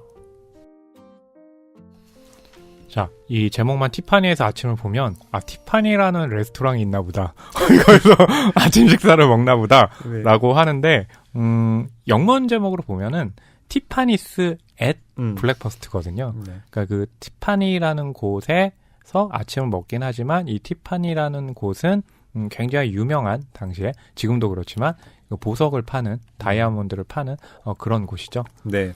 그러니까 내가 어느 맑은 날 아침 티파니에서 아침을 먹는다 해도 네. 여전히 나이고 싶다. 그렇죠. 네. 그러니까 티파니에서 아침을 먹는 건 불가능한데 진짜 이런 불가능한 일이 일어난다 할지라도 나를 잃어버리고 싶진 않다. 그렇죠. 네. 그래서 그거와 관련해서 영화 촬영장에서 일화가 하나가 있어요. 영화 초반에 보면 설명한 것처럼 티파니가 이제 새벽거리를 걸어가면서 티파니의 그 문 앞에서 서 있는다고 그랬잖아요. 예. 그거를 티파니의 옆에서 따라가면서 카메라가 잡잖아요. 예. 처음에 목표는 정말 티파니 상점 안에서 카메라가 들어가서 바깥에 있는 티파니를 바라보는 장면으로 찍으려고 했대요. 근데 그렇게 되다 보면 지금 말씀하신 것처럼 오드리 극중 홀리가 왜 티파니의 그 문 앞에서 가만히 서 있나라는 것은 티파니에 있는 보석으로 상징되는 어떤 그런 문화들을 동경하긴 하지만 그 안에 들어가서 또 자신을 잃지 않는다는 정체성을 말하잖아요. 예. 그럼 만약에 티파니 안에서 극중에 오드리 헵번을 잡으면 그것은 그런 정체성을 드러내는 장치와는 정반대가 된다는 거죠. 그래서 촬영 현장에서 그게 바뀌었대요. 그렇군요. 그리고 그 장면을 보면 네. 이 오드리 헵번의 그러니까 정면샷이 나오지 않잖아요. 네. 그래서 저는 오히려 관객들이 해석할 여지가 더 풍부했던 게 아닌가. 그렇군요. 네, 그 네. 티파니를 보면서 과연 그 홀리가 어떤 표정을 지었을지는 그쵸. 아무도 모르니까요. 특히 또 선글라스를 끼고 있기 때문에 네. 전혀 모르죠. 근데 그걸 보셨군요. 저는 극중에 홀리가 손에 들고 있는 크루아상하고 커피 하면서 네. 그래 아침은 저렇게 우아하게 먹어야지 그런 생각했는데 역시 여기서 또 차이가 나네요. 아닙니다. 또 홀리가 독특한 또 비유를 들어요. 네. 심술궂은 빨강이 솟아오르는 그런 날. 그러니까 이제 화자인 나는 그런 건가요? 혹시 차가운 것이 파랑색을, 우울한 것이 파랑색을 의미하는 그런 거? 라고 했는데 전혀 뜻밖의 얘기를 하죠. 아니 우울이라는 건 살이 쪘거나 비가 너무 오래 오거나 할 때 생기는 파랑이다. 그러니까 감정 상태를 지금 색깔로 비유하는 거죠. 그러니까요. 예. 그러니까 되게 또 풍부한 것 같아요. 그런 감수성도. 그렇죠. 하지만 심술궂은 빨강은 끔찍한 거다. 그런 날 나는 티파니에 가고 싶다. 와. 심술궂은 빨강이 다가왔을 때. 네. 네. 허남 평론가님은 혹시 본인의 감정 상태를 네. 색깔로 표현한다면 뭐라고 표현하고 싶으세요? 뭐 간단하죠. 나 지금 검은색. 아, 왜 검은색이에요? 앞이 안 보일 정도로 화났어. 지금 뭐가 좀 화가 나셨습니까? 지금은 화난 거 아니고 지금 네. 굉장히 잘 보여요. 지금 저는 색깔로 표현하자면 네. 스키니한 노란색. 스키니한 노란색은 어떤 색일까요? 노란색이면 굉장히 밝은 느낌인데 이 스튜디오가 춥잖아요. 그래서 추운 것 때문에 제가 좀 떨고 있어서 몸이 쪼그라들어가지고. 아니 지금 아이스 네. 커피 드시면서 그게 하시는 아무튼 네. 지금 스키니한 노란색 멋있죠. 이렇게 하니까 괜찮은데 다음에 글 쓸 때 한번 써봐야 되겠네요. 네. 색깔 얘기하니까 그런 제목도 생각나네요. 이 편혜영 작가가 쓴 재화 빨강 뭐 이런 것도 있는 것 같고 네. 또 뭐가 있을까요? 저는 이 장면을 읽으면서 네. 다자이 오사무 작가의 네. 인간 실격의 요조가 떠오르더라고요. 요조가 네. 놀이를 합니다. 그게 어떤 놀이인가 하면 어떤 명사를 가지고 이걸 희극명사와 비극명사로 나누는 거예요. 제가 퀴즈를 내볼 테니까 네. 한번 맞춰보세요. 네. 요조의 사고 체계를 따라가시면 돼요. 네네. 전철, 버스, 증기선, 기차. 네. 이 중에 희극명사와 비극명사를 골라보세요. 이게 퀴즈라고요? 네. 이거 진짜 소설에 나와요. 네. 어렵네요. 일단 한번 해볼게요. 네. 삐. 예. 희극명사는요. 예. 혹시 전차와 버스? 오. 맞나요? 맞아요? 정답이에요. 제가 예전에 인간 실격을 잠깐 읽었거든요. 네. 네. 비극명사가 증기선과 기차입니다. 네. 근데 왜인지는 생각 안 나네요. 이게 왜인지 이유가 안 나와요. 네. 반이어도 좀 특이하게 규정하는데 네. 하양의 반이어는 뭡니까? 검정? 검은? 그렇게 생각하죠? 네. 하지만 요조의 입장에서 네. 하양의 반이어는 빨강입니다. 그럼 빨강의 반이어는 뭘까요? 그럼 그게 하양은 아니라는 건데 그럼 한번 이렇게 갑니다. 삐. 네. 회색. 회색. 네. 땡. 틀렸군요. 예. 빨강의 반이어는 검정입니다. 네. 되게 저 틀리니까 좋아하시네요. 통쾌하네요. 네. 아니, 이렇게 보면 요조나 네. 그다음에 이 홀리가 네. 어떤 색깔을 나누는 네. 그리고 어떤 사고 체계를 구축하는 방식이 묘하게 좀 닮아 있는 것 같기도 해요. 이런 대목을 이렇게 듣게 되면 홀리도 그렇지만 이 세상을 바라보는 그 자신만의 기준이 있는 것 같거든요. 근데 보통 이 사회적인 시선에서 보면 그 기준이라는 것이 정해져 있잖아요. 그렇기 때문에 홀리라는 인물은 그런 사회적인 기준으로 봤을 때는 우리가 봤을 땐 뭐 그냥 좋은 의미에선 자유분방한 영혼이다라고 얘기를 하지만 그냥 속된 말로 쟤 정신없네 라고 하는데 그 정신없다고 하는 것은 결국 사회가 요구하는 바에 따라서 가지 않기 때문이잖아요. 그래서 이 색깔로 얘기를 하는 거 보면 확실히 이 자신만의 어떤 삶의 기준이라는 것이 있다라는 것이 느껴지네요. 네. 또 홀리가 고양이를 키우는데 네. 고양이에게 이름을 지어주지 맞아요. 않았어요. 그렇죠. 네. 이걸 보면 나츠메 소세키의 나는 고양이로소이다. 가 또 떠오르기도 하고요. 그렇군요. 네. 그리고 그 고양이 얘기를 하니까 저희가 몇 달 전에 소개해드렸던 베르베르의 고양이라는 작품 생각나네요. 아니 그 베르나르 베르베르의 고양이는 그래도 이름이 있잖아요. 근데 나츠메 소세키의 그 고양이는 네. 이름이 없습니다. 저는 이름이 없는 걸로 한 게 아니라 그렇게 작품 얘기하시니까 거기에 앉으려고 그냥 고양이 베르베르 나오면? 고양이 네. 얘기했습니다. 아니면 하나 또 있네요. 고양이를 부탁해. 그 영화 네. 있었죠. 정재영 감독이 연출한 맞아요. 고양이를 부탁해. 네. 근데 이 고양이에게 이름을 줄 권리가 없다고 말을 합니다. 그렇죠. 맞아요. 서로의 소유가 아니라고 네. 말이죠. 그렇기 때문에 그런 얘기를 듣는다면 이 홀리라는 인물이 어느 남자에게도 정착하지 않는다는 것, 그것은 그런 사랑이라든지 이런 것들을 소유처럼 바라보지 않는다는 것인데 그거 역시도 아마 이 홀리가 갖고 있는 이 과거의 어떤 이 전력들이 있잖아요. 집안사 관련한 거. 뭐 그거와 한번 좀 연관 지어서 생각해 볼 수도 있겠다라고 좀 보고 있습니다. 그렇습니다. 여기서 홀리가 그런 얘기를 하죠. 네. 난 나와 이런저런 것들이 함께 있을 수 있는 자리를 찾았다는 생각이 들 때까지는 아무것도 갖고 싶지 않다고요. 그런 곳이 어디 있을지는 아직 확실히 모르겠지만요. 네. 하지만 그런 곳이 어떨지는 또 알아요. 네. 뭐 이런 지금 대사를 듣고 보니까 뭔가 이렇게 음악 가사 같은 느낌이 들거든요. 네. 네. 실제로도 이 내용이 티파니에서 아침을 영화의 주제곡과 연결이 되죠. 그렇죠. 그 물리버라는 OST가 이 홀리가 얘기했던 이상향에 대한 갈망을 또 노래로 정확하게 표현해내고 있는 것 같아요. 헨리 만치니라는 이제 뮤지션이 작곡한 음악인데요. 처음에 제목이 이 리버가 들어가는데 그 앞에 뭘 붙일까를 굉장히 고민을 한 거예요. 그래서 여기서 이제 심술궂은 빨강 이 얘기를 하니까 레드리버라고 했는데 네. 레드리버라고 하면 그 영화 그 제목에 서부국이 있어요. 그래서 이 이미지하고는 너무 다른 거예요. 그래서 좀 독특하게 준 리버 6월에가 이렇게 했는데 준이라는 걸 하니까 사람 이름일 수도 있어서 그게 또 홀리와는 다르니까 또 고민이 되는 거예요. 그러다가 캐스팅 소식을 듣게 됩니다. 바로 오드리 헵번이 캐스팅 됐다고 생각을 하자 이 헨리 만치니는 자기가 보기에는 달나라에 있는 인물같이 생각을 한 거죠. 그렇다면 문 리버라고 해서 탄생한 게 바로 이 문 리버죠. 이거 지금 제가 뭔가 약을 파는 것 같이 설명을 했어요. 근데 정말로 그래요.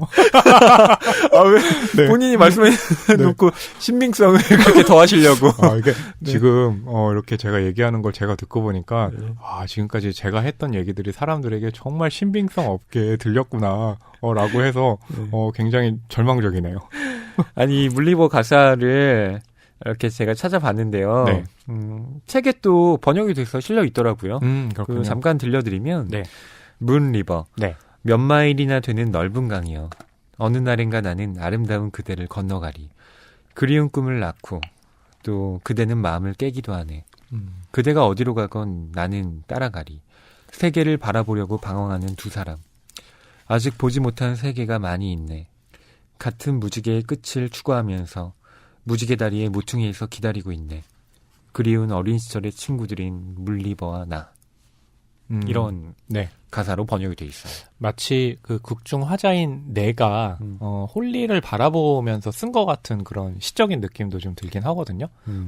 그래서 좀 저는 영화 속에서 되게 좀 의외로 다가왔던 지점이 뭐냐 하면 화자인 나는 이름이 없이 그냥 나라는 시점으로 되잖아요. 근데 영화 같은 경우는 아무래도 배우가 캐스팅이 되니까 이름이 붙었거든요. 네. 폴 바직이라고 붙었는데 그 이름을 보는 순간 제 머릿속에서 빠직. 왜요? 느낌. 그러니까 나라는 인물을 책을 읽었을 때 제가 그냥 개인적으로 그리는 머릿속에 이미지 같은 것들이 있잖아요. 근데 폴 바직. 다르죠. 그 폴 영화에 나오는 그렇죠. 그 배우하고는 네. 확실히 저도 소설과 이미지가 많이 다르다고 그 생각해요. 이름도 폴 바직 이러니까 제가 빠직한 이유가 그러니까 글을 쓰는 사람인데 글을 쓰는 사람이기보다는 바직이라는 꼭 무슨 이렇게 수트명 같은 네. 게 있어서 그냥 사교계 고급한 남자 이런 느낌이 들어서 좀 저는 영화적으로는 그 부분이 굉장히 아쉽게 다가왔습니다. 네. 이제 저희가 그 홀리의 어떤 과거사 이런 얘기를 했는데요. 그 부분이 또 어느 정도 밝혀지는 그런 대목이 있죠. 네. 어느 날 이 서술자인 내가 수상한 50대 남자를 발견합니다. 맞아요. 근데 이 50대 남자가 왜 수상하냐 하면 네. 홀리의 우편함을 뒤지고 있는 거예요. 맞아요. 그렇게 홀리를 찾아오는 남자들은 많았는데 홀리의 집 앞에서 이렇게 좀 수상한 행동을 하지 우체함을 이렇게 막 뒤지거나 이러진 않잖아요. 그러니까요. 네, 그러니까 뭔가 이렇게 심상치 않았던 거죠. 네. 그 남자를 유심히 지켜보고 있던 나는 그와 이야기를 나누게 되는데요. 그렇죠. 뜻밖의 사실을 알게 됩니다. 그는 지갑을 하나 꺼냈다. 그의 가죽 같은 손만큼이나 낡아빠져서 찢어지기 직전이었다. 그는 그처럼 바삭거리고 구겨지고 흐릿한 스냅 사진 한 장을 건넸다. 사진에는 7사람이 찍혀 있었다. 모두 을씨년스럽게 푹 꺼진 현관 앞 베란다 위에 모여 있었다. 이 남자 말고는 모두 어린이였고 남자는 통통한 금발 소녀의 허리에 팔을 감고 있었다. 소녀는 햇빛이 눈이 부신지 한 손을 눈 위에 대고 있었다. 이게 나요. 그는 자기 자신을 가리켰다. 이게 그 아이지. 그는 통통한 소녀를 톡톡 두드렸다. 그리고 여기에 있는 애가 그의 오빠 프레드요. 나는 그 아이를 다시 보았다. 그래, 이 실눈을 뜨고 뺨이 통통한 아이에게서 홀리와 태아적 닮을권을 찾아볼 수 있었다. 동시에 나는 이 남자가 누구일지 알아차렸다. 홀리의 아버지시군요. 남자는 눈을 깜빡이더니 얼굴을 찡그렸다. 걔 이름은 홀리가 아니라오. 룰럼 에반스지. 아니, 그랬었지. 나랑 결혼할 때까지는 난 그 아이 남편이요. 다골라이틀리. 난 말 전문 수의사라오. 난 이제 지쳤어요. 5년이나 내 아내를 찾아다녔지. 프레드에게 동생이 어디 있는지 알리는 편지를 받자마자 그레이하운드 버스표를 사서 여기 왔어요. 룰럼에는 남편과 애들이 있는 집에 있어야 하지 않겠소? 아이들이요? 얘들이 바로 그 사람 아이들이라고. 사진에 나온 다른 어린 얼굴들을 뜻하는 것이었다. 맨발 소녀 둘과 멜빵 바지를 입은 소년 둘. 참도 그렇겠군. 이 남자는 정신이 나간 사람이었다. 하지만 홀리가 이 아이들의 엄마가 될 수는 없지 않습니까? 홀리보다도 나이가 많은데 더 크고요. 난 그 사람이 얘들을 낳았다고는 하지 않았어. 걔들의 소중한 친엄마, 소중한 여자. 그 사람은 1936년 7월 4일 독립기념일에 세상을 떠났어요. 내가 룰러메와 결혼한 건 1938년 12월이었어. 그 사람이 14살 되던 때였지. 아마도 보통 사람이라면 고작 14살에 사리분별을 할 수 없었겠지. 하지만 룰러메, 그 여자 알잖소. 내 아내와 애들 엄마가 되겠다고 약속했을 땐 자기가 뭘 하는지 똑똑히 알고 있었어요. 그렇게 도망가 버렸을 땐 우리가 얼마나 마음의 상처를 받았는지. 거의 그 허위평론가님 50대에 그냥 50대도 아니고 네. 피곤에 쩌든 목소리의 50대를 메소드 연기처럼 해내시네요. 아니 50대 초반의 남자, 회색 네. 눈이 쓸쓸하고 네, 또 여름 정장을 야인 몸에 헐렁하게 걸친 네, 예, 뭐 이런 식의 표현이 돼 있잖아요. 그렇죠. 근데 저는 그냥 홀리 연기하기가 더 편한 것 같아요. 근데 또 우리 두 사람 중에 예. 거기에 더 적합한 사람을 상대적으로 찾자면 예. 허위평론가죠. 아, 네. 그런가요? 저는 목소리가 이렇게 팔랑팔랑거리잖아요. 그런 사람이 50대에 피곤한 어떤 이 일상에 찌든 인물을 연기할 수는 없잖아요. 아닙니다. 허남 평론가님 목소리 팔랑팔랑거리지 않으세요? 점잖은가요? 그럼요. 예. 김수진 PD님이 다시 한번 그려줍니다. 아, 예. 네. 원래 제가 이 대본을 만들 때는 네. 김수진 PD님 홀리, 네네. 제가 이 서술자 나하고 아. 허남 평론가님이 네. 이 닥 골라이틀리 아. 등등의 나머지 인물을 좀 연기하기를 아. 제가 머릿속에 짜 두었는데 그렇군요. 마치 트루먼 커퍼티가 이 영화의 시나리오를 각색하면서 어떤 인물을 캐스팅하면 좋을까를 생각하면서 쓴 것처럼 네. 대본을 썼다는 말씀이시군요. 그렇긴 한데 예 제가 그 닥 골라이틀리를 하려니 목소리가 네 이렇게 됩니다. 결국 골라이틀리 부부 연기를 모두 해내신 거네요. 그렇게 됐습니다. 네. 자 정리를 해보면 이 닥 골라이틀리가 그녀의 네. 아버지가 아니라 그렇죠. 예 남편이었다. 이건 뭐 충격적이죠. 그러니까 그 사실에서 두 가지를 이제는 알 것 같다라고 생각을 한 게 이 홀리라는 인물이 이 아저씨 같은 사람들에게 굉장히 많이 구애를 받잖아요. 네. 그럼에도 불구하고 거기서 어떤 거리감을 찾을 수 있었던 것, 그런 사람들을 잘 다룰 수 있었던 게 아마 이렇게 지금 닥 골라이틀리와 결혼 때문이진 않을까라는 생각도 있고, 또 하나 굉장히 어린 나이에 그렇다면 결혼을 한 거잖아요. 예. 이 홀리가. 그렇다면 그 어린 나이에 결혼을 했기 때문에 훨씬 더 자기가 뭘 하고 싶을까, 그리고 또 자유라는 건 무엇일까를 더 깊이 생각을 했고 고민이 있었을 것 같거든요. 그렇기 때문에 지금 이렇게 굉장히 좀 자유분방한 모습을 보여준 거는 그런 과거사에 기원을 두고 있지 않을까라고도 생각을 해볼 수 있겠네요. 아니 닥 골라이틀리라는 사람도 네. 좀 너무한 것 같아요. 그러니까요. 이게 뭐 너무하다라는 표현 정도로 괜찮을지 모르겠지만 네. 이건 뭐 거의 범죄 아닙니까? 네, 뭐 그렇게 말하면 또 그래야 되겠지만, 네, 예, 그렇죠. 네, 14살짜리 소녀와 그러게요. 결혼을 한다니요. 근데 심지어 자기 큰 딸보다 나이가 어린 소녀잖아요. 그러니까 저도 예. 그러니까 결혼을 했다고 하는 부분에 대해서는 뭐 그래 그런가 보다라고 넘어갈 수 있겠다고 어떻게든 그냥 하겠지만 이해하겠지만 그렇죠. 아이들이 굉장히 많은 데다가 자기 첫째 딸보다 나이가 더 어린 사람을 부인으로 만든다는 거. 근데 더 무서운 건 지금 그 홀리를 찾아다니고 있는 거잖아요. 그러니까요. 네. 이 전후 사정을 살펴보면 이 홀리와 그 오빠 프레드가 네. 부모님을 잃고 지금 먼 곳으로 와 있는 상태잖아요. 맞아요. 근데 뭐 누가 제대로 보살펴주는 사람이 없으니 그쵸. 이 닥 골라이틀리의 이 큰 딸이 이 프레드와 홀리를 자기 집으로 데리고 온 겁니다. 그렇죠. 예. 맞아요. 그러면서 이제 가족처럼 지내게 되다가 나중에는 홀리를 자기 아내로 만나요. 이상한 예, 생각을 또 하게 되죠. 그 부분만 딱 띄어가지고 드라마로 만든다면 소위 말하는 이 막장 드라마 그럼요. 어떤 분위기가 이렇게 좀 연상이 되네요. 물론 닥은 뭐 이렇게 변명합니다. 우리가 모두 홀리를 떠받들며 살았다라고 말이죠. 네.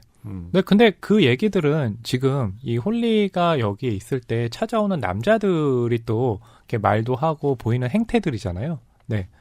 근데 닥 골라이틀리가 홀리가 어떤 식으로 집을 떠나게 됐는지 또 나에게 설명을 해주죠. 집에 배달된 잡지를 보면서 이 홀리가 여러 가지 꿈을 꾸기 시작했다. 더 이상 이 시골에 있고 싶지 않다. 점점 멀리 나가기 시작하더니 어느 날인가는 영영 집에 돌아오지 않았다고 말이죠. 뭐 당연한 귀결처럼 생각이 드는 게 14살, 15살의 소녀에게 얼마나 세상 밖으로 나가고 싶은 그런 욕망이라든지 욕구가 컸겠어요. 그럼요. 거기다가 그 어린 나이에 결혼이라는 걸 했는데 거기다가 그 나이에 뭐 아이들이 감당이나 되겠어요? 그렇기 때문에 그 꿈 많은 어떤 소녀에게는 더 넓은 세상으로 가야 되고 잡지 같은 것들이 그 일종의 스모킹건처럼 작용을 했겠죠. 네. 이 닥 골라이틀리가 차마 자기가 홀리를 직접 찾아갈 수는 없으니 이 나에게 좀 대신 닥 골라이틀리가 왔다 좀 전해달라고 부탁을 합니다. 그 영화에서 보면 이 묘사가 되게 재밌는 게 마치 나라는 인물을 닥 골라이틀리가 굉장히 나쁜 어떤 첩보원처럼 이렇게 막 미행하듯이 하는 장면이 있어요. 그러다가 공원 벤치에서 화자인 폴 바직이라고 말씀드렸는데 둘이 얘기를 하면서 이 닥 골라이틀가 우리는 이제 친구잖소. 친구로서 부탁하는데 홀리에게 내가 이렇게 여기 왔다고 얘기 좀 해줘 라고 말하는 장면이 또 생각이 나네요. 네. 이 닥 골라이틀리의 말을 전한 내가 이 홀리에게서 또 다른 얘기를 듣게 됩니다. 어떤 말을 주고받는지 지금부터 들려드릴게요. 네, 102쪽부터 105쪽까지 낭독하겠습니다. 그 사람이랑 이혼했냐고요? 물론 이혼한 적 없죠. 그때 난 고작 14살이었는데 그 결혼 자체가 법적일 리가 없었고. 우리가 알고 난 후 처음으로 홀리는 자기를 변호할 필요를 느끼는 듯 했다. 뭐 그럴 수밖에 없었어요. 닥은 날 정말로 사랑하거든요. 나도 그 사람 사랑하고. 당신 보기에 그 사람이 늙고 초라할지 모르겠지만 하지만 그 사람이 얼마나 다정한지 몰라서 그래요. 게다가 새나 애들 뭐 온갖 연약한 것들에게 자신감도 팍팍 넣어주고 누군가에게 그런 자신감을 받는다면 정말 큰 신세 지는 거예요. 난 항상 기도할 때마다 닥도 생각한답니다. 제발 희죽거리지 좀 마요. 나도 기도 정도는 한다니까요. 희죽거린 적 없는데 그저 미소를 살짝 띈 거지. 당신은 정말 세상에서 가장 놀라운 사람이에요. 나도 그런 것 같아요. 나 아마 되게 흉하게 보일 거야. 하지만 안 그런 사람 없을걸요? 우린 밤새 버스터미널을 돌아다녔거든요. 마지막 순간까지도 닥은 내가 같이 간다고 생각했어요. 내가 계속 말했는데도. 하지만 닥, 나 이제 14살 아니에요. 룰러매도 아니고. 하지만 끔찍한 건 말이죠. 실은 나는 아직도 똑같아요. 나는 아직도 칠면조 알이나 훔치고 들장미 덤불 속을 헤치며 달리고 있어. 다만 지금은 그걸 심술궂은 빨강이 있다고 부를 뿐이지. 주벨은 새로 만든 마티니 잔을 멸시하는 태도로 우리 앞에 탁 내려놓았다. 벨아저씨는 야생동물은 절대 사랑하지 마요. 그게 바로 닥의 실수였죠. 그는 항상 집에 야생동물들을 안고 들어왔었어. 날개를 다친 매라든가 한 번은 다리가 부러진 다 자란 살쾡이를 데려왔지 뭐예요. 하지만 야생동물에겐 마음을 주면 안 돼. 마음을 주면 줄수록 걔들은 더 강해지니까. 강해져서 숲속으로 도망가 버려. 아니면 나무 위로 날아가든가. 그 다음에는 더 큰 나무로 날아오를 거고 그 다음에는 저 하늘로. 그렇게 끝나는 거예요. 아저씨, 야생동물을 사랑하게 되면 나중에는 결국 하늘만 바라보며 끝. 얘 취했군. 조벨이 내게 알렸다. 살짝 취했죠. 하지만 닭은 내 말 뜻 알았어요. 아주 조심스럽게 설명했거든요. 그 사람이 이해할 수 있는 얘기였어요. 우리는 악수를 하고 포옹했어. 그 사람은 나한테 행운을 빈다고 말하고. 지금쯤이면 블루산맥쯤 갔겠네. 얘 대체 무슨 얘기하는 건가? 조벨이 내게 물었다. 홀리는 마티니 잔을 들었다. 닭에게도 행운을 빌어줄까요? 행운을. 그리고 내 말 믿어요, 사랑하는 닭. 하늘을 바라보는 편이 하늘에 사는 것보다는 더 좋답니다. 무척 공허한 곳이에요. 무척 흐릿하고 천둥이 치면 다들 사라지는 그런 나라일 뿐이야. 저는 이 낭독한 부분에서 이 마지막 부분 있잖아요. 이 홀리가 하늘을 바라보는 편이 하늘에 사는 것보다 더 좋답니다. 무척 공허한 곳이에요.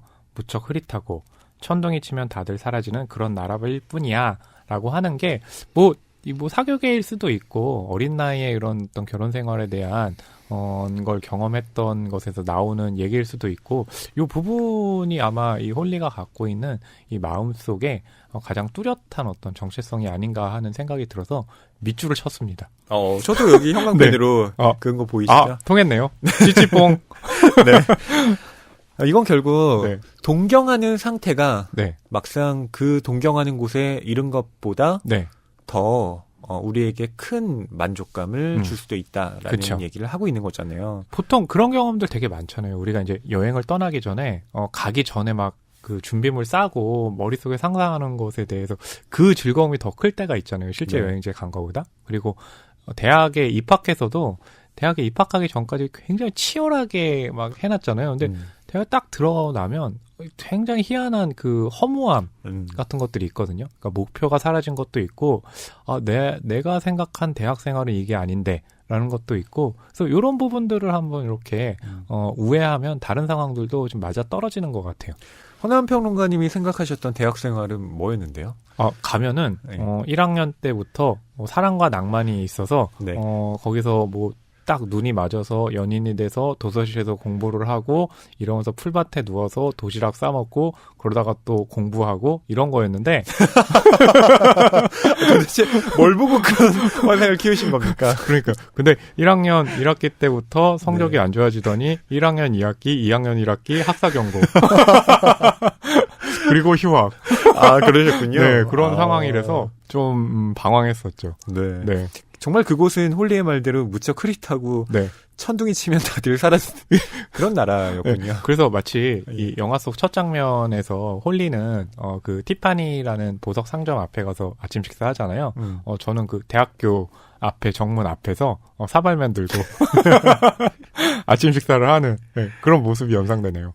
그렇군요. 네. 저는 이 장면에서 홀리가 자기 자신을 야생동물로 비유하는. 그러게요. 네. 이 맞아요. 부분도 재미있더라고요. 그러니까 닭이 네. 수의사라고 말씀을 드렸잖아요. 그렇죠. 그러니까 동물을 정말 아끼고 사랑하는 사람인데 네. 바로 자기가 그런 야생동물 같은 사람이었기 때문에 그쵸. 닭이 자기에게 정을 줬고 또 야생동물은 정을 주면 줄수록 어차피 떠날 수밖에 없는 그쵸. 그런 존재인데 네. 예. 그래서 나중에 하늘만 바라보며 끝나게 된다고. 그렇죠. 그러니까 그 연장선상에서 홀리가 같이 살고 있는 고양이의 이름을 지어주지 않는 네. 것도 그러니까 본인의 어떤 처지가 고양이에게로 지금 반영돼 있는 거잖아요. 그래서 여기서 보면 항상 그 고양이라는 인물이 홀리와 같다는 생각을 계속하게 만들거든요. 근데 그거는 이 소설에서도 마찬가지지만 영화에서도 그 고양이의 어떤 은유를 되게 많이 가져와요. 근데 나중에 이 영화에서는 고양이한테 너 살던 대로 가라고 놓아주잖아요. 그러다가 그 고양이가 생각나서 다시 찾는데 네. 그때 품 안에 고양이를 안으면서 홀리가 오드리 헵번이 연기한 홀리가 그거를 또 이 화자인 나가 폴 바직이 영화 속에서 또 품에 안습니다. 예, 그러니까 되게 보수적인 거죠. 그렇죠. 예.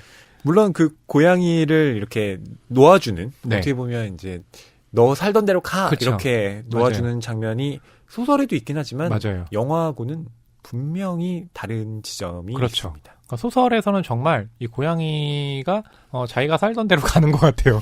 물론 꼭 그런 걸지는 모르겠지만, 네. 그쵸. 이렇게 손 안에 빠져서 그러니까 더 넓은 세계로 나가는 거죠. 근데 영화에서는 그거를 막아버립니다. 예, 네, 그게 그렇죠. 이게 헐리우드 로맨틱 코미디의 전형성인 거고. 그 당시의 시대 상황을 보면, 네, 그렇죠. 그렇죠. 1960년대라는 그 분위기 자체, 네, 예, 그러니까 그 가부장제로 꽉 차 있던 그렇죠. 그 시대의 기류가 뭐 영화에도 자연스럽게 녹아드는 것이고요. 그러니까 일종의 이제 성소수자잖아요. 트루먼 커포티. 그리고 인물이 영화를 딱 봤을 때 느꼈을 야, 저 굉장히 좀 당황스러움 뭐 이런 것들이 딱 그래도 머릿속에 그려지잖아요. 네. 네. 아, 저는 아까 카포티가 네. 했던 말 중에 이 말이 계속 그 뇌리에 남더라고요. 그러니까 원래는 풍부하고 네. 추해야 하는 것인데도 그냥 영화는 얄팍하고 예뻐졌을 맞아요. 뿐이다. 네, 저는 이 추함이라는 것, 그러니까 음. 홀리가 무조건 아름다운 여성이기만 한 게 아니라 그렇죠. 이 홀리는 굉장히 다채롭고 또 거기에는 추한 면도 있는 그렇죠. 예, 그런 모든 것이 다 그냥 홀리라는 사람이다. 맞아요. 예, 이걸 트루먼 커포티가 또 강조하고 싶었던 것 같아요. 네. 그러니까 뭐 여기서 홀리가 추하다라고 해서 그 추하다가 막 침 흘리고 길바닥에서 자고 그런 게 아니라 되게 세속적인 면도 갖고 있는 게 또 홀리잖아요. 그러니까 네. 그런 면들도 드러나고 그런 것들이 인물이 갖는 양면성이기도 할 텐데 영화에서는 그냥 너무나 순수하고 남자들의 사랑을 독차지하는 그런 인물로 굉장히 좀 단차원적으로 축소가 됐죠. 네. 또 저는 이 장면에서 닭에 대한 네. 불만이 네. 상쇄가 됐어요. 아, 네, 이 깔끔한 이별. 진짜 깔끔하네요. 네. 네, 다. 닭이 네. 14살 되는 그 소녀를 자기 부인으로 들인 건 좀 명백한 잘못이지만, 네. 그래도 다시 뭐 자기의 부인이라고 일컬어지는 이 사람을 찾으러 와서 네. 그 얘기를 잘 듣고, 그래, 당신도 이제 당신의 삶을 살아야겠지라고 하면서 돌아선 것. 네네. 이거 자체는 또 그래도 네. 닭이 아주 나쁜 사람 아니구나 또 싶어요. 닭이 그 홀리와 결혼할 때 닭 주변에 또 이런 좀 나와 같은 인물이 있었다면 그 결혼을 막을 수도 있었을 텐데 하지만 뭐 뒤늦게라도 그렇게 깔끔하게 떠나주는 것, 네, 뭐 그거 뭐 그나마 뭐 다행인 거죠. 네. 또 닭 나 이제 14살 아니에요. 룰러매도 아니고. 네. 하지만 끔찍한 건 말이죠. 실은 나는 아직도 예전과 똑같다는 거예요. 맞아요. 라고 하는 네. 이 홀리의 말. 그렇죠. 그러니까 홀리는 내가 나이는 먹었지만 여전히 그때와 같은 어떤 자기를 사로잡고 있는 무엇인가가 있다라고 네, 표현을 그렇죠. 하는 거잖아요. 그러니까 여전히 더 넓은 세상으로 나가고 싶은 그런 마음이 있다는 것. 네. 저희가 오늘 다룬 내용은 이 소설의 절반 정도에 해당을 합니다. 이 뒤에는 아까 저희가 언급했던 이 셀리토마토와의 면회 때문에 또 일들이 벌어지게 돼요. 네, 그렇죠. 그래서 그 일이요. 또 사실은 막 그렇게 헐리우드에서 뭐 이름난 배우도 아닌데 그런 가심란들은 갑자기 그 사건이 터졌을 때 홀리라는 인물을요. 굉장히 뭐 유명한 어떤 여배우처럼 그렇게 다루거든요. 그런 좀 언론의 속성 같은 것들도 아마 트루먼 커포티는 잘 알고 있기 때문에 이 부분에 그런 방식을 좀 녹여낸 것은 아닌가라고 또 추측도 해봅니다. 그리고 책이요. 전 개인적으로 되게 예뻐요. 여기는 그 심술구 좀 빨강처럼 빨간색 표지가 있어가지고 붉은색으로 돼 있죠. 네, 맞아요. 그래서 이 부분 것도 들고 다니면서 읽기도 참 좋고 보기도 좋더라고요. 네. 네. 자, 그럼 허나몽 평론가님의 한 줄 평 들어보겠습니다. 니들이 고양이를 알아? 아, 이건 도대체 무슨 한 줄 평인가요? 그러니까 고양이처럼 이제 홀리라는 인물이 묘사가 됐는데 네. 우리 홀리에 대해서 묘사를 하긴 했지만 홀리에 대해서 전체적으로 아는 건 아니고 그 홀리 본인도 자기 자신에 대해서 아직은 잘 모르잖아요. 그것을 찾는 과정에 있기 때문에 니들이 홀리를 알아? 를 니들이 고양이를 알아? 로 한번 바꿔서 생각을 해봤습니다. 그리고 예전에 신구 씨가 네. 니들이 개맛을 알아? 이 광고했던 거 맞죠? 얼마나 그 멋있게 한 줄 평하는지 봅시다. 이 평론가님. 제가 알기로는 음악적으로 준비한 걸로 알고 있는데요. 아, 음악적이라기보다는 제가 생각나는 단어들을 좀 조합해 봤습니다. 네. 네. 문리버 홀리 고 라이틀리. 아, 노래처럼 불러주시면 안 될까요? 문리버 홀리 고 라이틀리. 안 한 이유가 있네요. 제가 괜히 또 하라 그래가지고 허위평론가님 팬분들 한 3분의 1은 떨어져 나갔겠네요. 좋네요. 네, 여러분 죄송하고요. 뭐 제가 이렇게 뭐 한 줄 평이라고 단 건 해석을 하면 진짜 홀리가 이런 식의 어떤 네. 행보를 보이고 있기 때문이 아닌가 싶은데요. 그쵸. 달의 강으로 홀리 가벼운 발걸음으로 가요. 네. 이런 뜻이에요. 저는 이 작품에는 물리버가 나오지 않지만 네. 뭐 영화와 또 때려야 뗄 수 없는 그쵸. 작품이고 맞아요. 그런 점에서 이 홀리가 계속 다다라오고 싶은 어딘가 하지만 그곳을 찾지 못해서 이 방황한 홀리가 언젠가는 이 문리버 같은 곳으로 가기를 바라는 마음을 담아서 네. 예, 이렇게 한 줄평을 남겨봤습니다. 제 한 줄평이나 허위평론가 한 줄평이나 그 의미는 같은데요. 그럼요. 표현 방식이 정말 극에서 극이네요. 한 분은 굉장히 세련됐고 한 분은 되게 장난스럽고 예, 거기서 성격들이 다 드러나네요. 제가 장난스럽다는 거죠? 그렇죠. 제가 지금 얼마나 세련되게 지금 했는데. 그럼요. 그걸 꼭 확인하셔야 돼요. 네, 티파니에서 아침을 여러분 트루먼 카포티의 작품 오늘 다뤄봤는데요. 네. 또 어떻게 들으셨는지 댓글 많이 부탁드리겠습니다. 아마도 트루먼 커퍼티에 대해서는 인콜드블러드에 대해서 더 많이 알고 있기 때문에 아마 그런 분들에게는 티파니에서 아침을은 좀 다른 면모를 확인할 수 있는 기회를 제공할 것 같거든요. 저희는 다음 주에도 그런 방식으로 좀 다양하게 읽을 수 있는 책에 대해서 준비를 해보겠습니다. 네. 그럼 다음 주까지 날 추운데요. 건강 조심하시고요. 저희도 건강한 모습으로 다시 찾아오겠습니다. 감사합니다. 감사합니다.